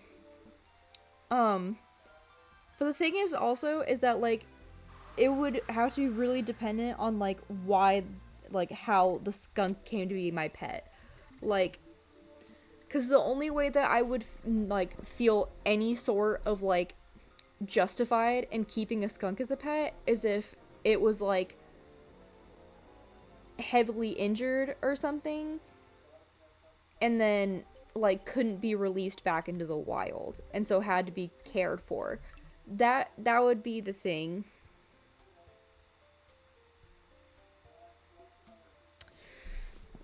Uh there's skunks are really cute. I do have to say that. I'm just the one thing that I'm always thinking about with things like that, which probably makes me a party pooper, is that I'm just like I just like it, I think it's because of how many conservation classes I had to take as a animal biologist or animal biology major, was that like how did the animal get there? Why is the animal like in the position to be needing this kind of care? Is the animal in a position to be needing that kind of care? Like what kind of impact am I going to have on the animal? What do I need to do to, like, let's say it's injured and can't be released back into the wild, what do I have to do to like care for this animal properly? Like what does it eat in the wild and how can I best replicate that? What does it need for enrichment on a daily basis and things like that? And I don't know, I just, when you start thinking about the details like that, it doesn't really seem like, oh, cool pet anymore. It's just kind of like, wow, that is a wild animal and I'm taking it from its home and its family and, you know, all of that. And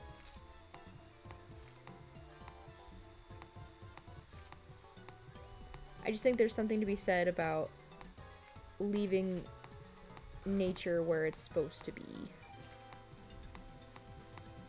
Unless, of course, there's extenuating circumstances. Oh my gosh, I'm literally just ripping this thing up more than I'm cleaning it at this point. I'm just gonna leave it. You know what? We'll just leave it. Sharks are really cute. Honestly, what was my favorite shark that looked really freaking weird? Like, obviously, I love nurse sharks. I'm not gonna remember the name of it, but there was like this one shark that has like the smallest body and like the biggest eyes ever. I'm not gonna remember the name of it. If I ever do, I'll show pictures of it. Maybe I'm thinking of a snake, actually. Never mind. That might be a snake. Oh my gosh, why are they all... Snakes do the colon 3 face more than cats do? Yeah, it's because they use their tongue to smell. Oh my gosh, Proto, stop having literally a baby soft cartilage head.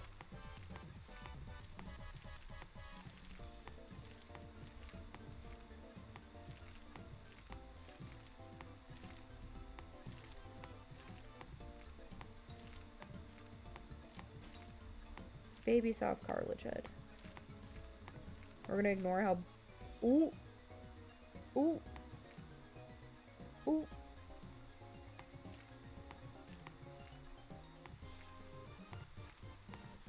Okay. I do not want the baby to have a baby head. What about befriending wild animals? Yeah, no. I'm cool with people befriending wild animals as long as you're being cognizant of what it is that you're feeding them. Like, you know, be careful about feeding them human food and try to stick to things that they would find in the wild because, you know, you don't want to cause like dietary issues or whatever. So as long as you're being like safe about it, like, you know, with like crows, people feeding and befriending crows, like I love that. That's so cool, especially because like they have a higher.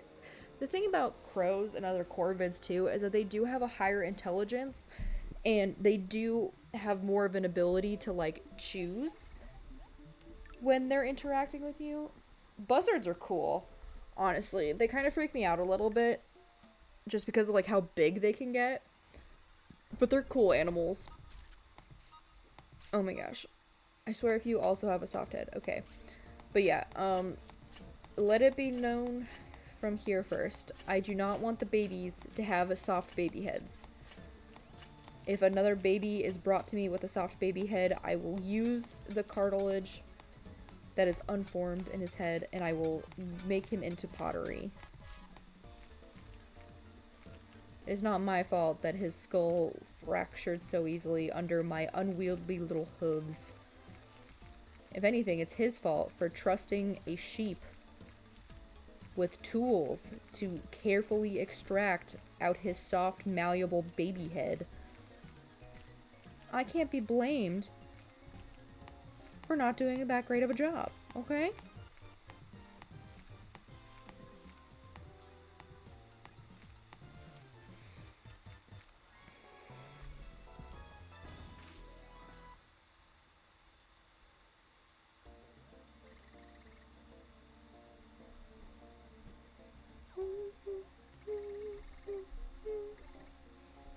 Chat, if we could pick some between a translator necklace that makes you hear everyone talking in English and others hear you speak in their language, or a human to both cats and dogs translator.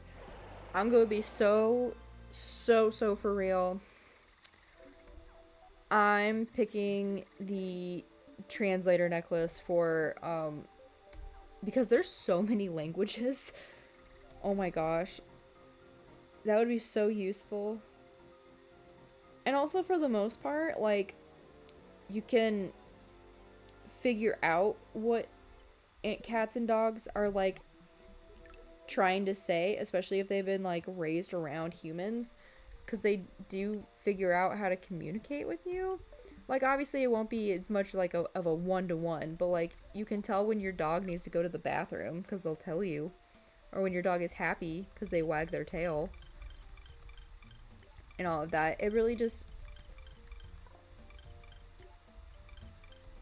and like honestly, cats and dogs probably aren't having as complex of thoughts as you think they're having.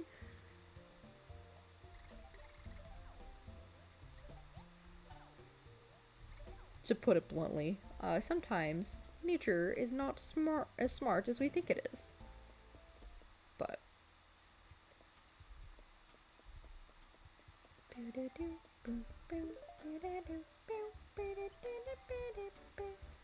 well, I might as well sell the stupid dropping fossils. It's not like I can use them for anything. I love that I completed the side quest with dropping fossils. We already have rudimentary translators for languages. Doesn't help when most communication issues are ego-based. You want to talk to cats and dogs? Honestly, slay. Honestly, it's not that I have an issue with like translators themselves. It's just like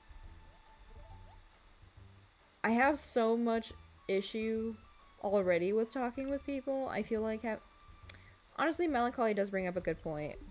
Now I'm rethinking my choice. Your cats meow for no reason when they're bored, and you think it's just because they're baby and don't like it. Honestly, my cat Hattie, it like she doesn't do it all the time, but like she'll like caterwaul at night.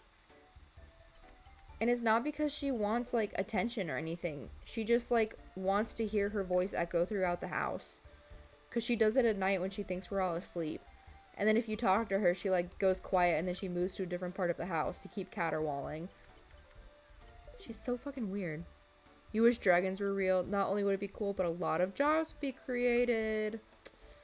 Especially if they were as intelligent as like fantasy media make them out to be. Dude.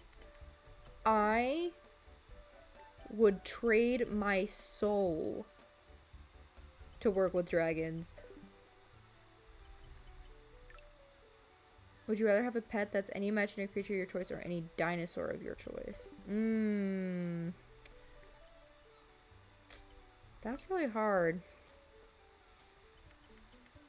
But I gotta be honest, like, it's kind of hard to say no to a dinosaur, or to a dragon. Because dragons are pretty cool. Okay. Do I have all of your parts at least? No. Where the hell are your arms?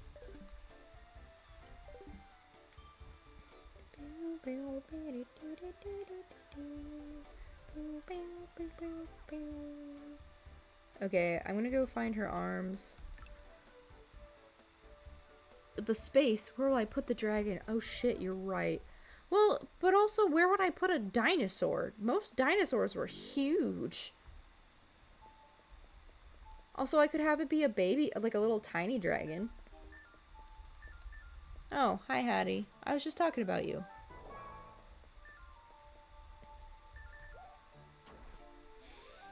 And it's so funny because Hattie tends to be a really quiet cat.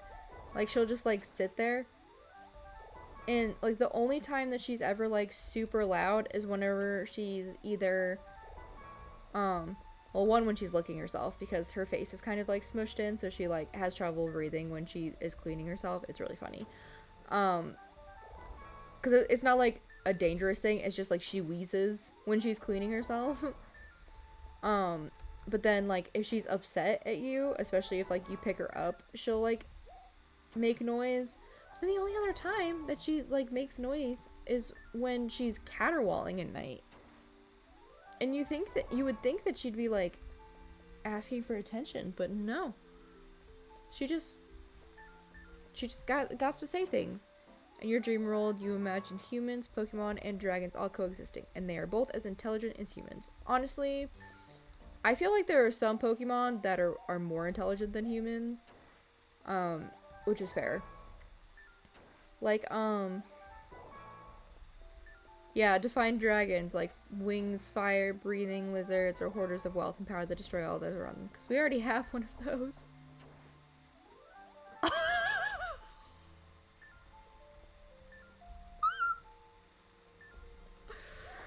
I'm gagged. That's funny.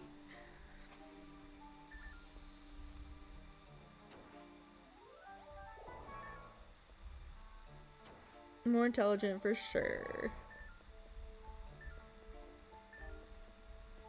Big Zamulami Ding Dong has an IQ of 9,000. Isn't there, like, is it Alakazam? I'm pretty sure Alakazam is, like, known to have a lot of intelligence. Well, and then there's literally, like, Mew that has the DNA of, like, all Pokemon. Mewtwo is definitely smarter than Big Sam. They have, like, Dragon Wrestling and Pokemon MMA the most. Honestly, I feel like they would get such a kick out of that. That'd be such good enrichment for them.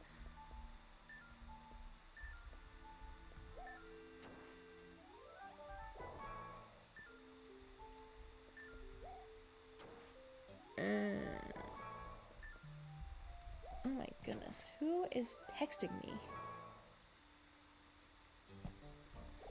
I swear, my phone, I usually have it on vibrate, and what's really funny is that, like, I haven't had it off of, like, vibrate since I got it, except for, like, when I'm playing a very specific game, because it doesn't have, like, volume unless I either have headphones in or I have my, like, sound effects on, which is a really weird way to design a phone, but whatever. But in a first to 21 point game, who's winning, Mewtwo or LeBron? Well, that's the thing. Does Mewtwo know the rules of balling? And can Mewtwo ball? It's a good... This is an important thing.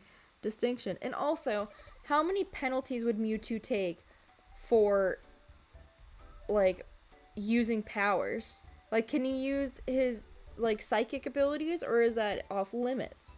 And does he take penalties for using it on accident? Because the thing is that he's a very, like, he has huge psychic abilities. And that would also, like, beg the question of, like,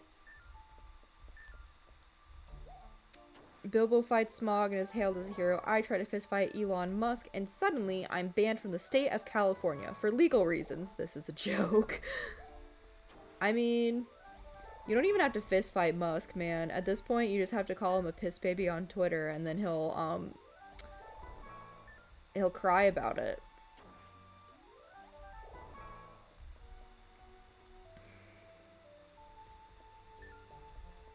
Or there was the fact that, like, they found that apparently Elon Musk has, like, an alternate account where he pretends to be one of his kids and he roleplays as, like, a child.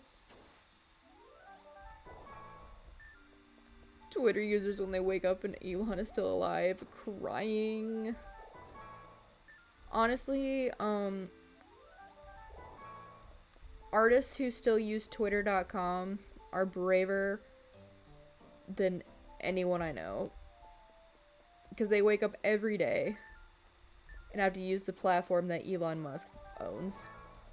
I'm gonna be honest, I thought his name was pronounced Elon Musk for the longest time. And, it wasn't until one of my friends, it wasn't until Ollie corrected me that I realized I'd been pronouncing his name wrong, and people thought I was making fun of Ellen DeGeneres. I was like, no, I just didn't know how to pronounce his name. Whoops. If Pokemon would do real sports, they do not get their powers, but they would probably still win most, if not all, because they're still strong. True. But then you also have to take into account that, like, do they get handicaps because they have all of that power? Well, I guess that's the thing. Like, sports have to exist because, in Pokemon Heart Gold and Soul Silver, they do, like, triathlons and stuff. And then in Pokemon Black and White, there's, like, sporting arenas where they have Pokemon on the field. So they're obviously playing sports. Mega Mewtwo X... Yeah, that's what I just said. Like, there's literally football in Unova, and also basketball and tennis. So, ban Pokemon from swimming competitions. Would be especially funny is if they only banned water types from swimming competitions. Like, sorry, you're a water type? You can't sit here.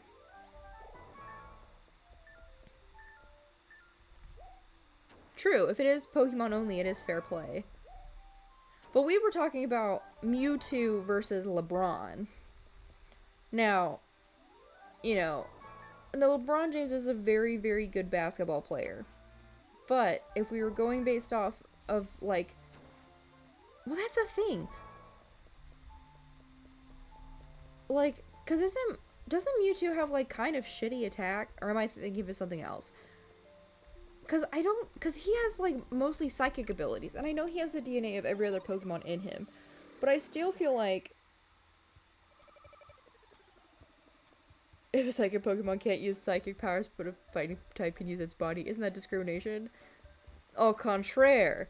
Fighting types are now banned. But we weren't talking about Mega X. We were just talking about regular Mewtwo.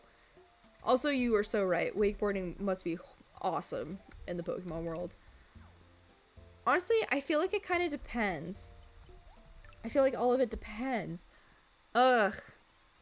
We're coming up with new ways of discrimination via Pokemon typing. Just like, if you're a fighting type and you enter competitions and you're able to use your body, that's actually discrimination against psychic types who can't use their psychic abilities, actually. No, but we just established that he can't use magic powers, and I feel like Pokemon, like the like changing forms would count as magic. So that would be banned. He wouldn't be able to do that. Like, I'm aware of how Mega Evolution works, but the thing is that would count as using powers. He wouldn't be able to do it.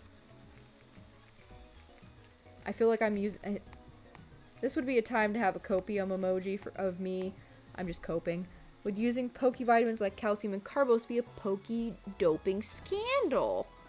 Ooh. That... Maybe. Although I feel like the thing is that, like, calcium... So, that's so weird, because, like, you're so right, because Pokemon vitamins work so much different. Pokemon do alcohol and get high. You know your homeboy be smoking a good old Oddish and getting high. I don't know, man, probably. They're sold at convenience stores, so it can't be that bad. Yeah, that's what I'm, like, yeah. Although, isn't the stuff that people, like, use as, like, steroids, isn't that also at, like, convenience stores? Or am I wrong about that? And they're not at convenience stores. I don't actually know that much about steroids. The only kind of interaction I usually have with sports was back when I used to do sports in, like, high school, and then, like, occasionally when I remember that the Olympics happens, and then I watch the Olympics.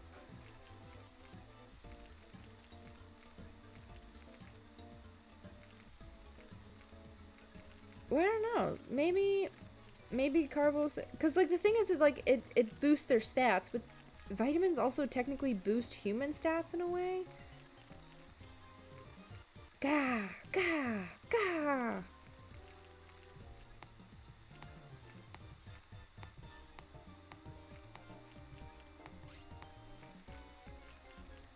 Apparently the Meeples are inventing new ways of discrimination using Pokemon every couple of minutes.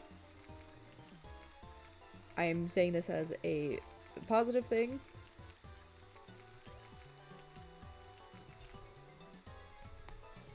But yeah, without his psychic abilities, I think LeBron has a chance.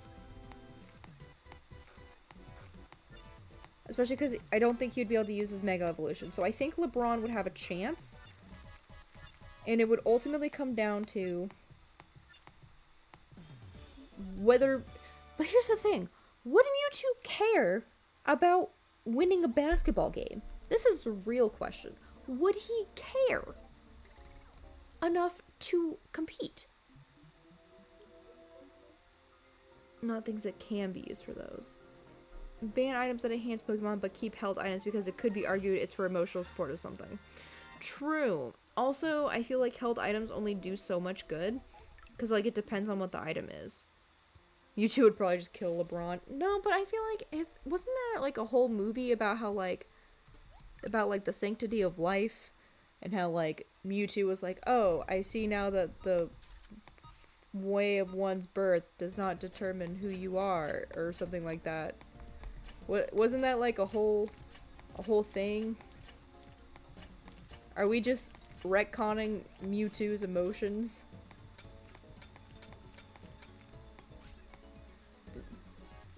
I mean, I feel like he did originally, but there was a whole movie where now he no longer hates humans?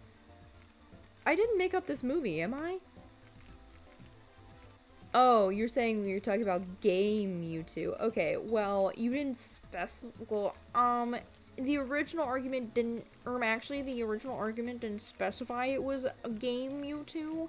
So, in that case, you have to include every example of Mewtwo, which would include the movie where he realizes that he doesn't actually hate humans, or at least not all of them, because some of them can be good. Actually. The latest Poke-Olympic scandal, Kalos representative caught using Life Orb. What would they do? Put Mewtwo in timeout? He'd just blow up the arena. Oh god.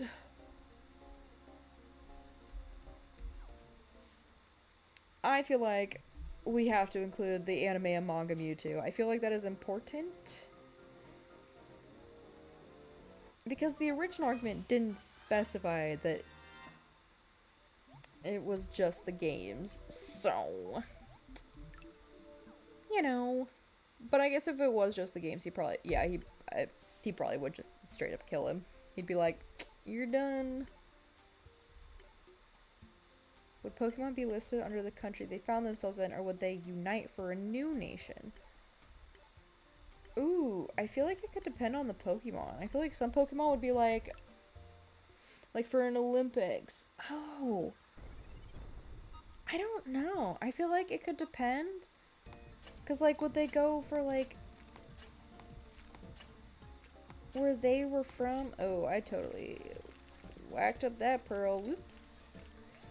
Because they could go from, like, the region they were from. But also, like, it depends on... I guess it would depend on, like, if they're divided by, like, region specifically. Because, like, some of the regions can get really big. Like, Paldea is pretty big. Or if it would go by, like... I guess there isn't really countries in, like, Pokemon, is there? It's really just kind of, like, regions. And then there's, like, towns in each region. But that begs the question of, like, how many... Like, would they count, like, the regions as, like, equivalent to being, like, countries? And that also begs the question of, like, you're so right, like, because I feel like some Pokemon would be like, yeah, I love the country, like, the area I'm from, the region I'm from, and then there are other Pokemon that are like, I fucking hate this region, actually, I'm gonna pretend I'm from, the mythical world of, Eulandia, so I can compete in the Olympics without having to, compete with, on the same team as these fucking losers.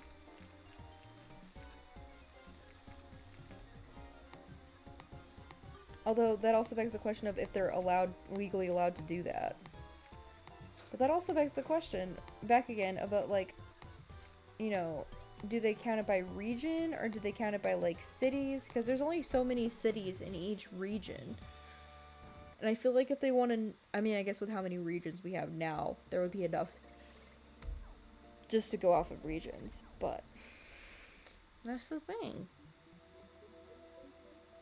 I'm gonna be honest, I've never read the manga. I have no idea what you're talking about.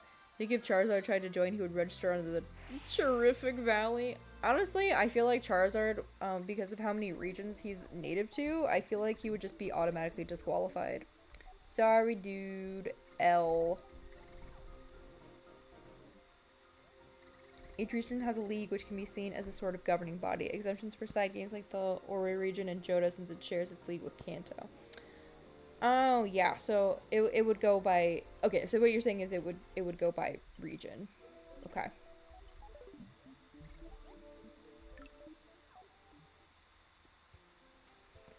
All those good things, all those good things. Although I feel like they would probably let the Johto and Kanto region have their own... God damn it. You fucking baby-headed maniac.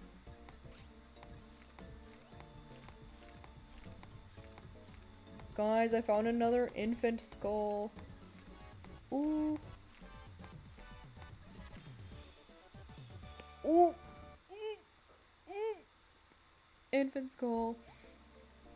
His spoon basically has all of his psychic powers, and if he doesn't, his powers would overflow so much that he couldn't control them. Oh.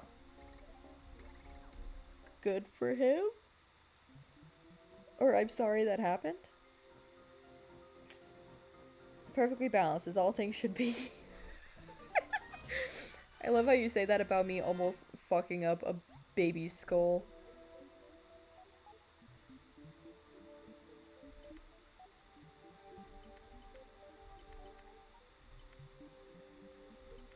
Would Pokemon make new games for an Olymp? I feel like they would. Cause I feel like there's like things that they can do that humans can't. I feel like there could be like flying related ones. Cause like kinda like how stupid fucking baby ass fucking skull.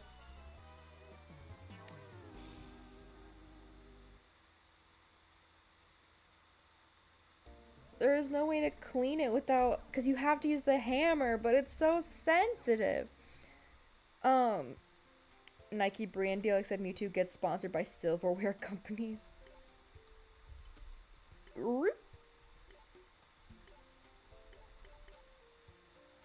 Me denting baby skull in the hospital. Just let me dent this baby's skull for life real quick, guys. Don't worry.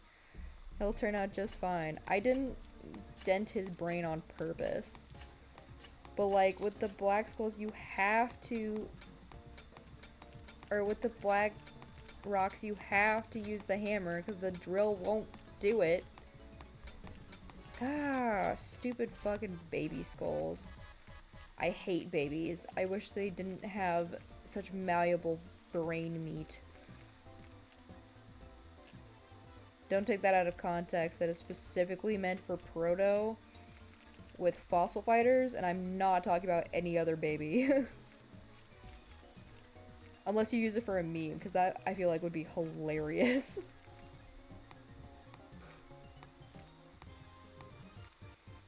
You're using the mega hammer? I was using the normal hammer. That's the thing. Like, I was using the normal hammer. But if they didn't, we couldn't turn them into cone heads. You know, I think babies should be forcibly assigned to being a cone head. I think it wouldn't help anything, but it certainly would be funny. Yeah, I was using the normal hammer, and it was just like, well, guess that sucks. Pokemon Olympic pageantry, synchronized dancing. Oh my gosh. Synchronized flying for Pokemon. That would be so cool.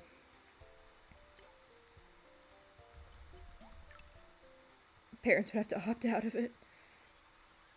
Call it the Stewie Griffin Hey Arnold project. Okay.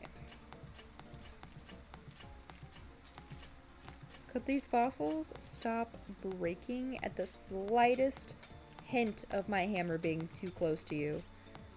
You are a weak ass, brittle ass, non-milk drinking mofo. You need more milk in your diet. Ooh.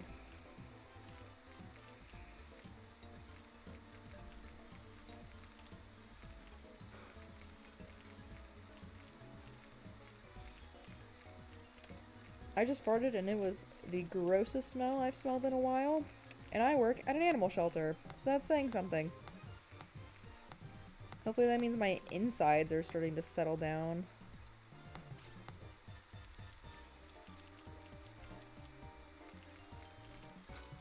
Oh my gosh, could you stop breaking?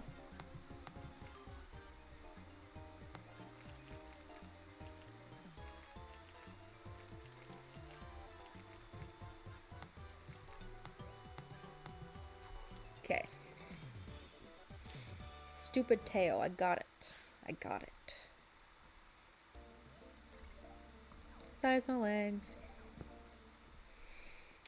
I'm gonna be honest, I don't know where to get most of the last fossils. No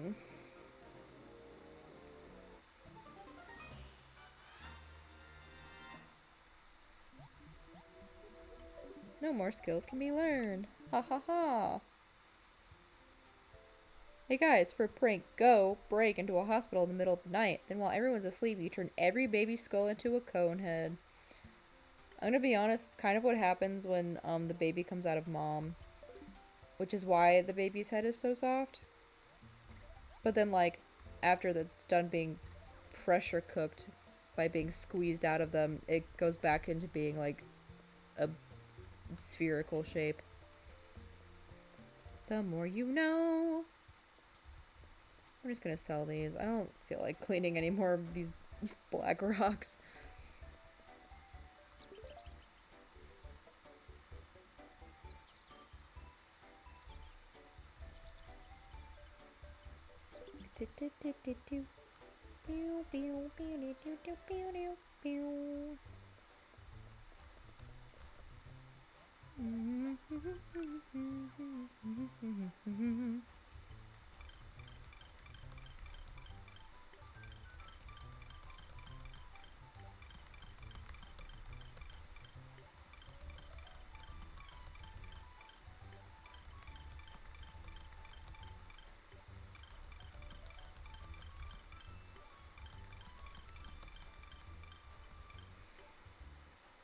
Good night, UFO. Well, I'm glad that helped you gain a new perspective. I am way too into animal conservation, so if you're ever wanting to talk about stuff like that again, I'm more than welcome to rant about it while I play a game again. But yeah, I hope you have a great night, and thank you for joining us and hanging out. Okay.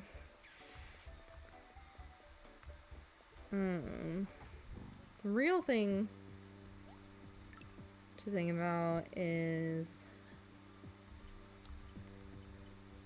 Okay, how many points did he have? 30, 29, 47. Okay. Because I... Ream.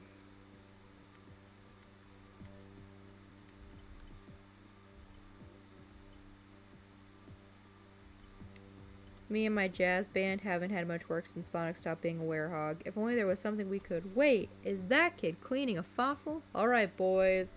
And a one, a two, a 1, 2, 3, 4. You hear the same jazz song for the 100th time. Hey, man. Someone's gotta do it.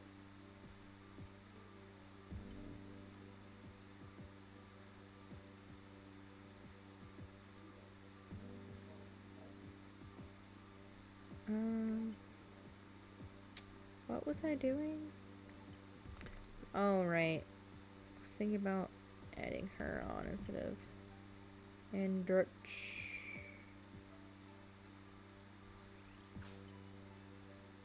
Yeah, brother! Yeah, baby!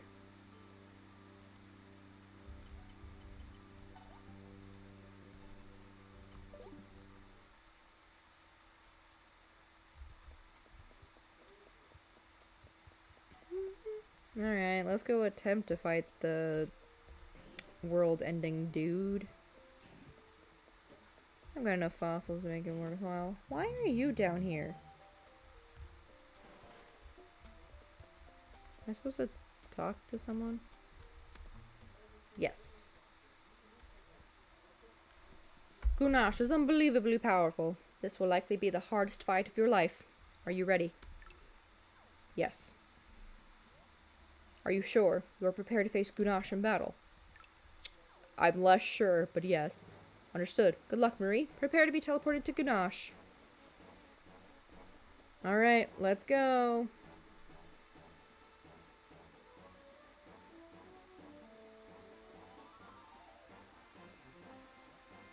Wait. Wait.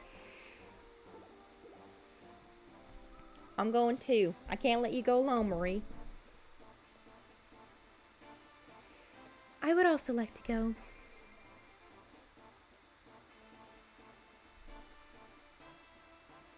In case of an emergency, it would be safer to have some support. However, the teleporter can only send one additional person.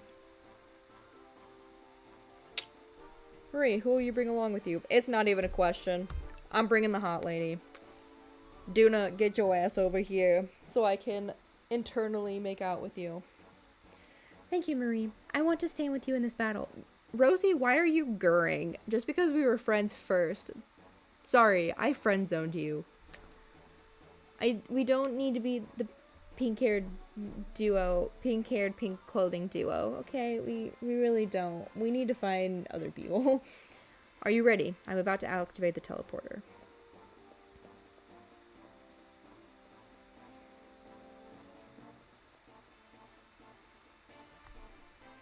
I love how she was angry, and then when we were going, she's like, actually, I'll wave.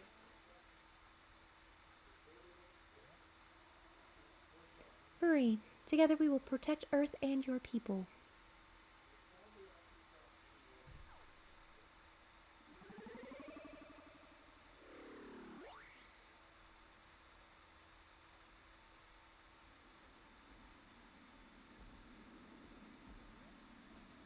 It's too dark to see anything, but I think we made it. The squishy ground.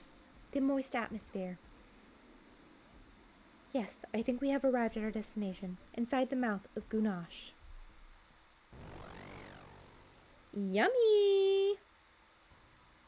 I like how he's literally a mouth and like a tail. Me too, King. Me too. According to Dr. Diggins, Gunash's 3 brains are located in the monster's mouth. If we can destroy those brains, Gunash will lose control of its energy and explode. You must be stronger now than ever. Every part of Gunash is a living weapon. Its brains will be formidable. Screech! Screech! I think the brains may have been alerted to our presence. Marie, I know you can win, for the future of the Earth and the preservation of humankind. Alright, here we go. Brain 1, Brain 2, Brain 3.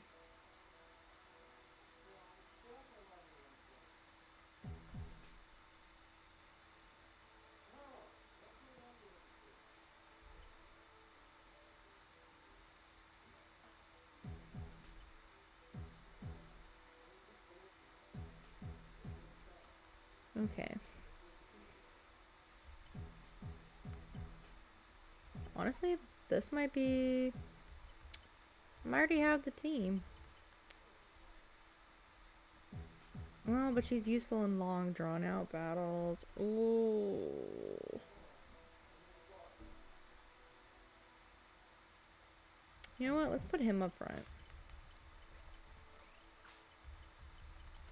There.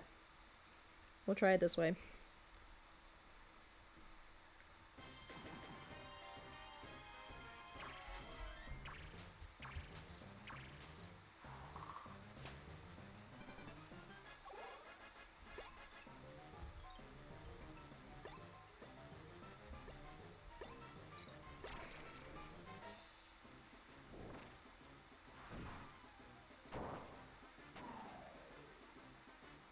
Me and my jazz band. Oh wait, I already read that message. Oops.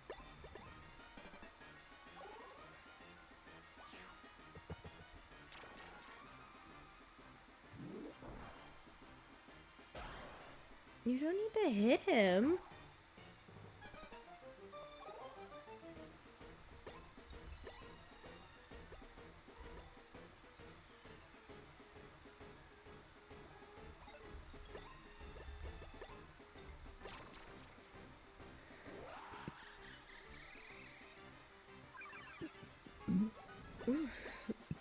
Excuse me, burping. Ugh.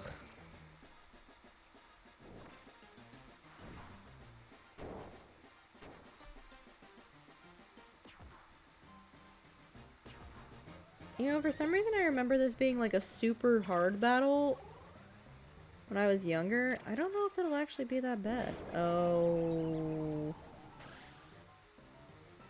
Rude?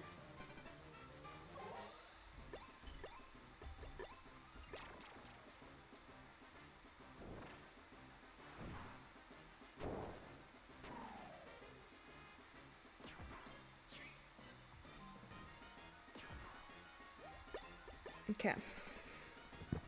It's my favorite Sonic Unleashed joke. I hope there are no jazz bands around this corner. Combat music starts.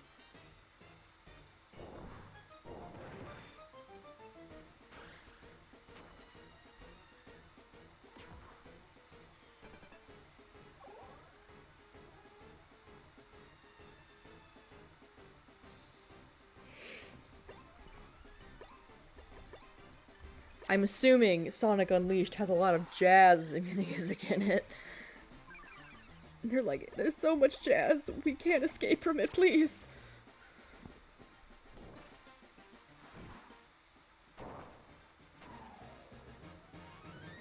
Please, we're so tired of jazz.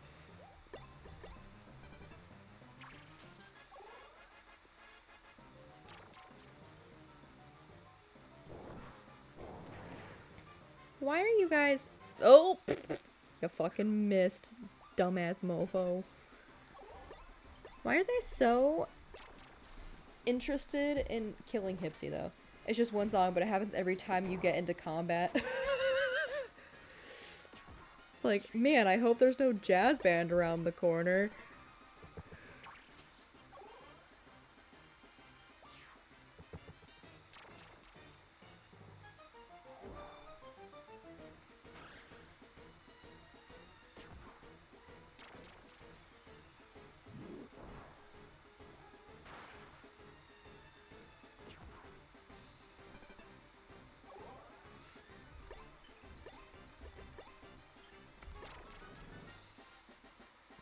It's okay. This one singular jazz band will come back for Fossil Fighters.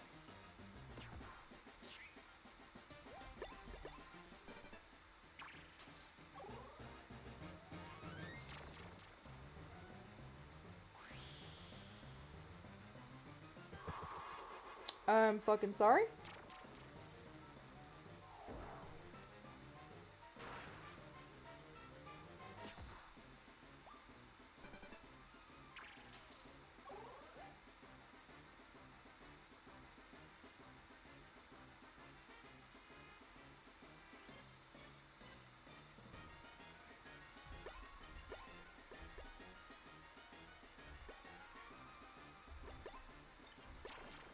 We'll just stick with that. We'll just keep saving LP.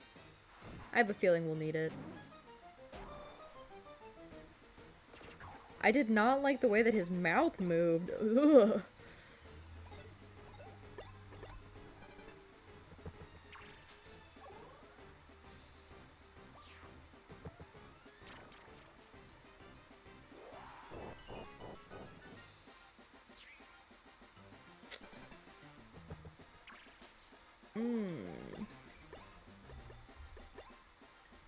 Now's the time to use it.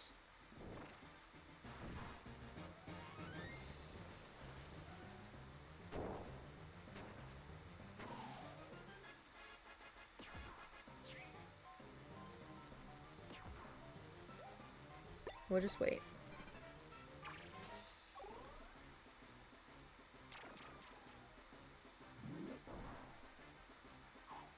Heh, he missed. Dumbass, imagine missing.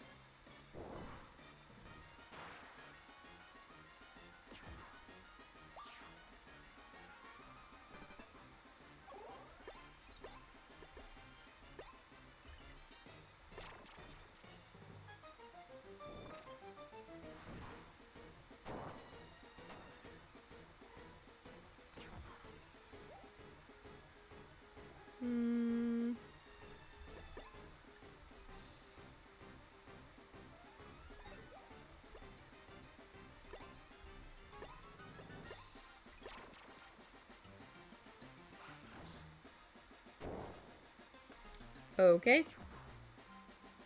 I did exactly 2 damage. That was it.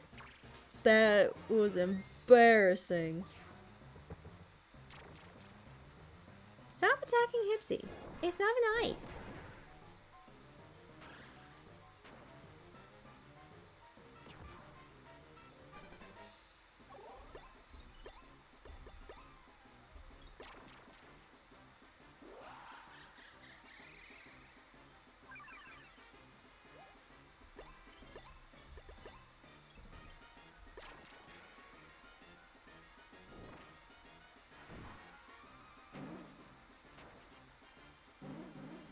Okay, there's one.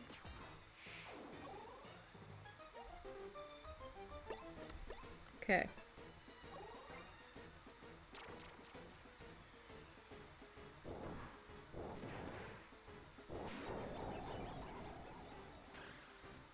Oh, well, you didn't do all that.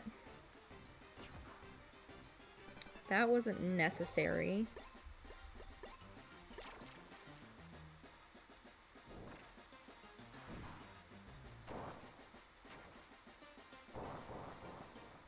Man, I feel like this battle is a lot more anticlimactic than I remember it being when I was younger. Dainty punch.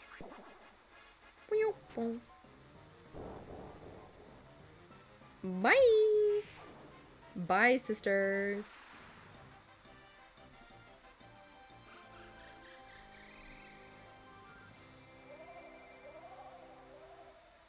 Gosh, Mayasaurus is so cute. I love her.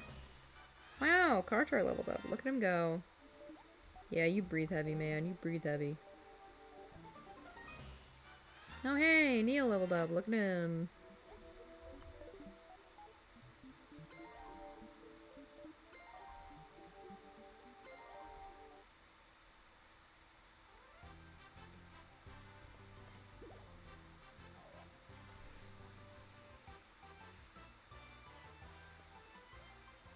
You destroyed Ganash's brains.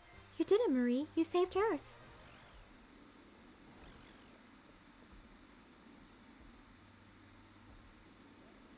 Without its brains to regulate its energy, Ganache will explode. We must now teleport back.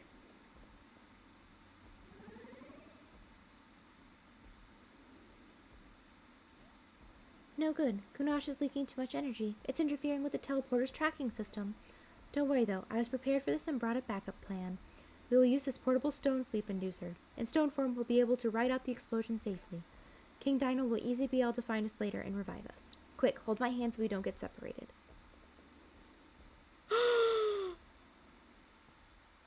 Premarital hand-holding? Oh. Say it isn't so. We will see each other again soon, Marie.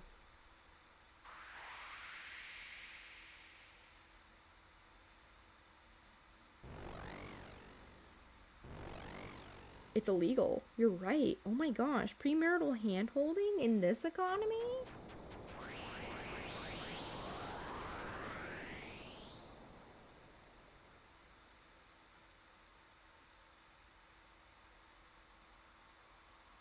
Oh my god, we're holding hands. Oh my god. Don't look, guys. It's, oh my gosh, it should be R-rated. Oh my gosh. We will see each other again soon, Marie.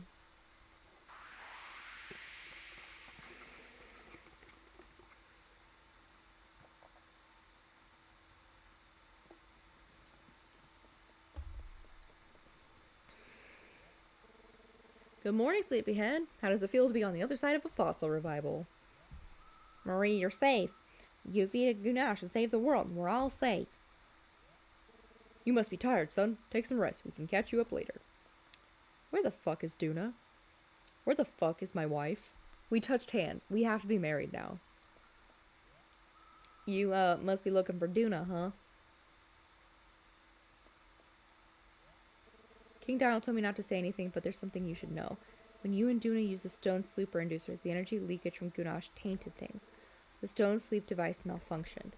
How do I put this? We weren't able to revive Duna. No! Was there a design for Gumash that they wanted but couldn't because of the DS limitations, or were they always going to go with tadpoles in space? I don't know. They might have had something else in mind, but also, like, tadpole in space, I have to admit, is kind of a really bomb-ass design for a planet eater. She's apparently stuck in stone forever! Bro!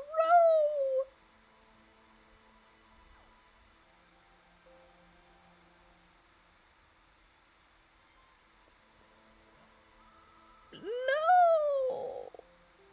I just barely got to hold her hand, and you're telling me she's gone forever? If you want to see Duna, you should hurry over to the park area. King Dino wants to give Duna a proper farewell before they leave our planet. If you go now, you should make it in time. Go. What do you mean, leave our planet? I thought they were gonna stay. We're really headed for the park area to see Duna.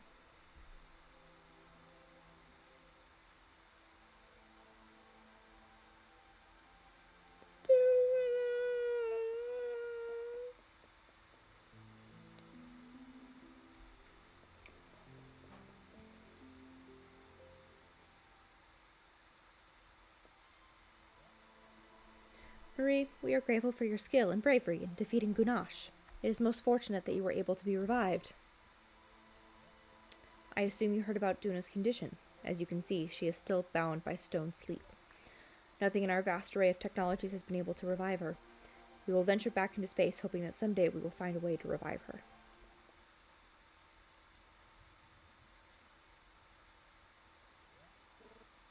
Wait! Dig-a-dig. I know a way to restore this young lady to her normal form. Dig-a-dig. You must be confused, old man. Not confused, no. There is no confusion in the mind of a dig-a-dig. We don't catch colds either. My digga. Last night in my dreams, the fossil god spoke to me, and this is what he said, dig-a-dig. Only the power of the good earth can awaken the sleeping daughter of a far-off star.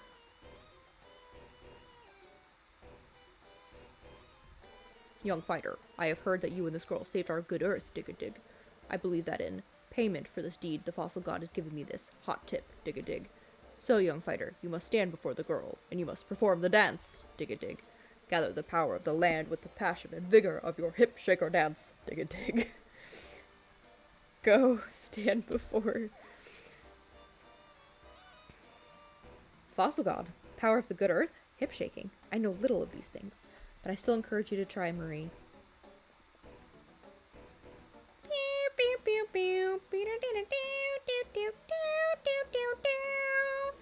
Let us begin the ceremony, dig-a-dig. Shake passionately, shake vigorously, shake those hips, dig-a-dig. May your hips guide the power of the earth upwards, dig-a-dig. Wake this girl from her stone slumber, dig-a-dig.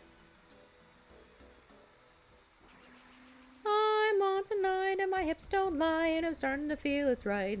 Da da da da da da. Baby, now this is perfection. You know I'm on tonight, and my hips don't lie, and it brings my wife back to life. A baby. Now I've got Tuna back to me, baby. Marie?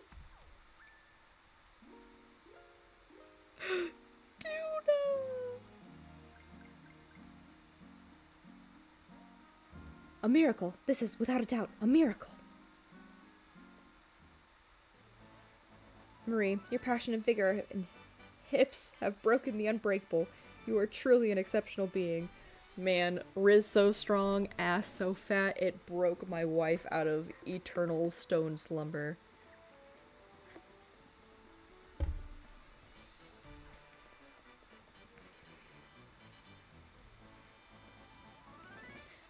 Was I only awoken from stone sleep now? Marie, you saved me once again. Thank you.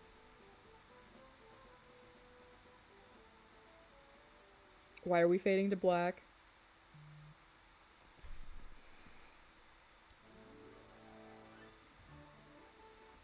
Soon. Oh, and that's it. That's the end.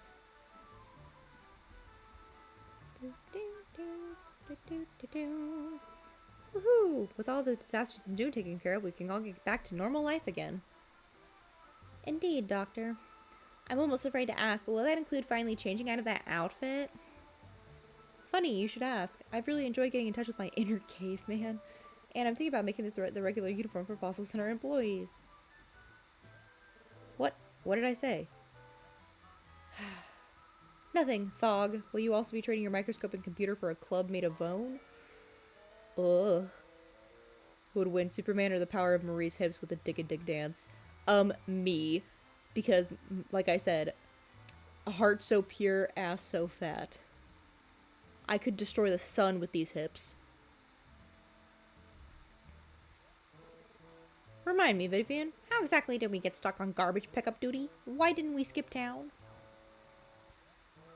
Because it's not a town. It's an island, you twit. They took our boat, so it was this or jail time. Woof. Hey, Slacker, you missed one. Man, I hate repaying my debt to society.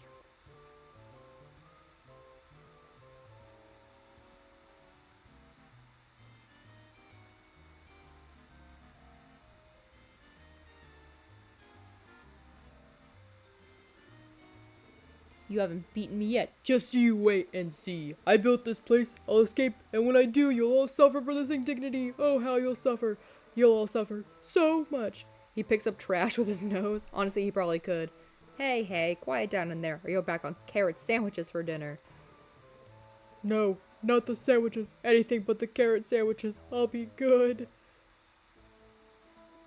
Oh, like he sticks his nose through the trash. Oh my gosh, that would be so gross. Imagine what kind of trash they leave on this island. Ugh. Roar. So the run saved us all from total annihilation, huh? Might finally be a worthy rival for me. Roar.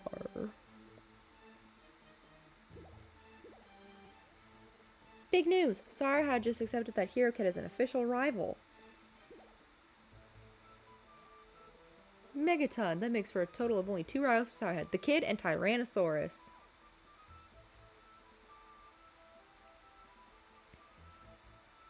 I'm glad for the end credits they actually give you things to look at instead of just staring at, like, the names. Not that I don't think that the developers and the people who made the game deserve to have their names, but, like, as a kid, I was so bored by it. There's still dig-a-dig secrets to find here. I can smell them.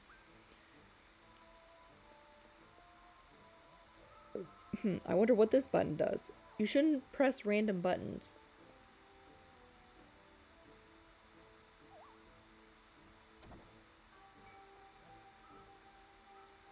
You idiot.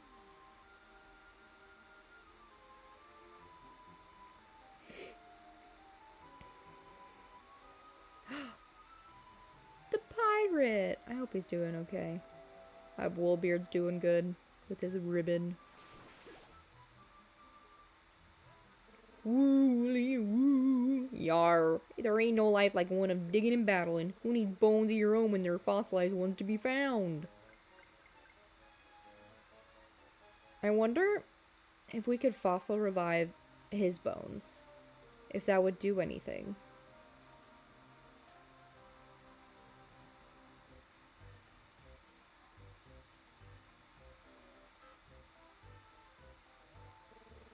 It's a big day, my boy. Today you'll be initiated as an official minecart repair specialist. Yes, sir. First, let's talk about the single most important aspect of good minecart repair. Love. Always remember that. You have to genuinely feel love for the minecars. Feel it, boy. Love? Repeat after me. Pretty little minecars. Pretty little minecars? I love you, minecars. I love you, minecars. Can you fossil revive a rotisserie chicken and solve world hunger? Potentially. Maybe. Also, but maybe they're not dead enough. Because, like, the fossil reviver does specify fossils. So, like, does it have... I'm assuming it has to be, like, fossilized. So they have to be dead and, like, for a certain amount of time. My collection of treasures is coming together very nicely. But I can't stop here. I want to fill my room till it's thirsting at the beams. Any help you provide is much appreciated.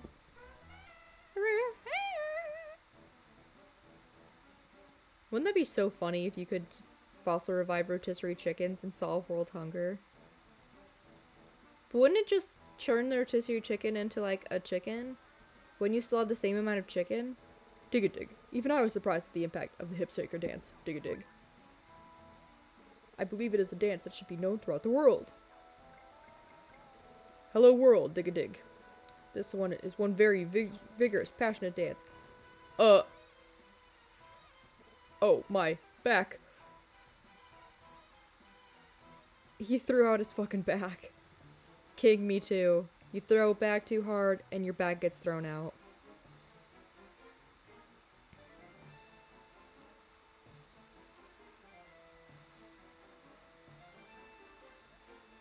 I've been speaking with the humans, and it's been proposed that we live here on Earth with them. The other Dinorians have all agreed. What do you think, Rapton? Do you think the humans will really accept us? We look so different from them. Sir, there are so many people who would line up to fuck you. I mean, I would be honored to take my place alongside them.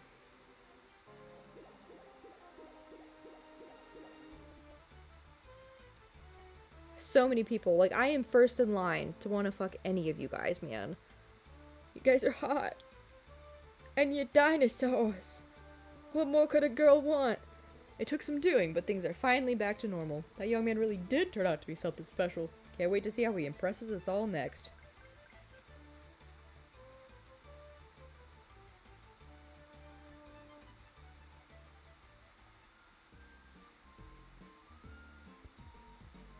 Man, I hope they make a third game of this, which, like, follows up Vivisaur Island. With all the action over, I'm so bored. I know, I'll invite Marie to go out digging. He's probably doing something in his hotel room. Wait, why did I just say digga? Digga, dang it. I don't believe this spell. I can't seem to dig a ditch yet. I'm gonna go talk to the chieftain and do something about this. Dig a darn spell once and for all.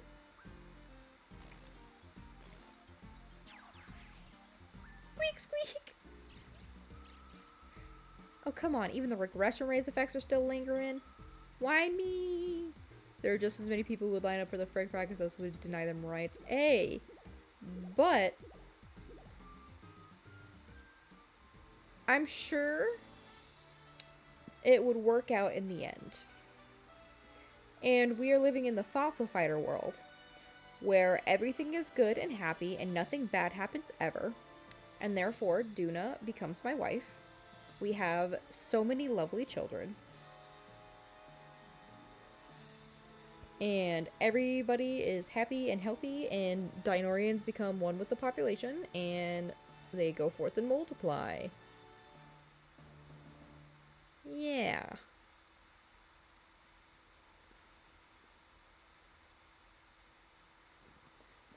I'm always right. Love always wins. Hello, Marie. It seems that things have finally calmed down after all that commotion. From now on, humans and Dinorians will live together in peace on this beautiful planet. All this was possible because of your efforts, Marie, so I tell you this with all my heart. Thank you.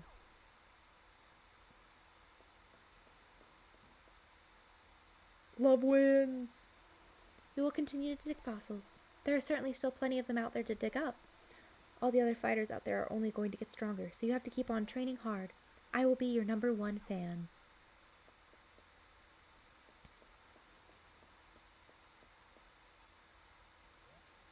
And I will never be far away.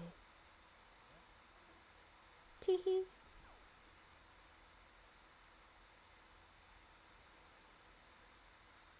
Oh my god. Premarital sharing space. How dare you? We have to get married immediately. Premarital stargazing? We are going to get tracked down by the feds. Aww. That's the end. Man, I love this game. It's such a good game.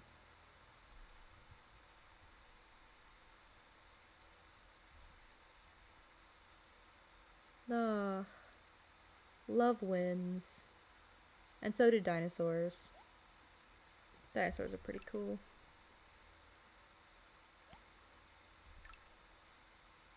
Wow, it only took me 42 hours. That's not bad. Does it drop me off at the main menu again? Oh, no. Today's Venusaur Tribune, our hero. Displaying heroism, the likes of which the world has never seen, our hero Marie saved us from the extinction. On behalf of the citizens of Ivysaur Island, the Tribune gives our sincerest thanks to Marie. Let's just hope that Marie stays on our island for a good long time.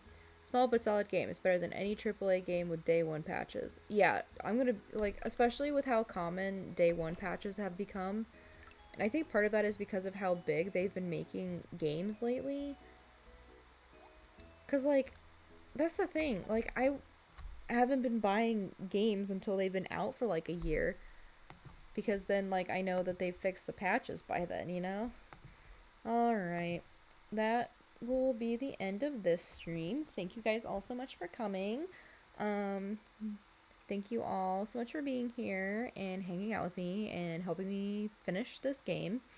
This game is one of my most beloved games. I grew up with it. It is probably one of the contributors to why I am so into animals, and also probably one of the main proponents of me being a furry. I'm gonna be so honest. And I'm really glad that I could share this game with you guys. Just because like I said, I really do love this game a lot. It has a very special place in my heart.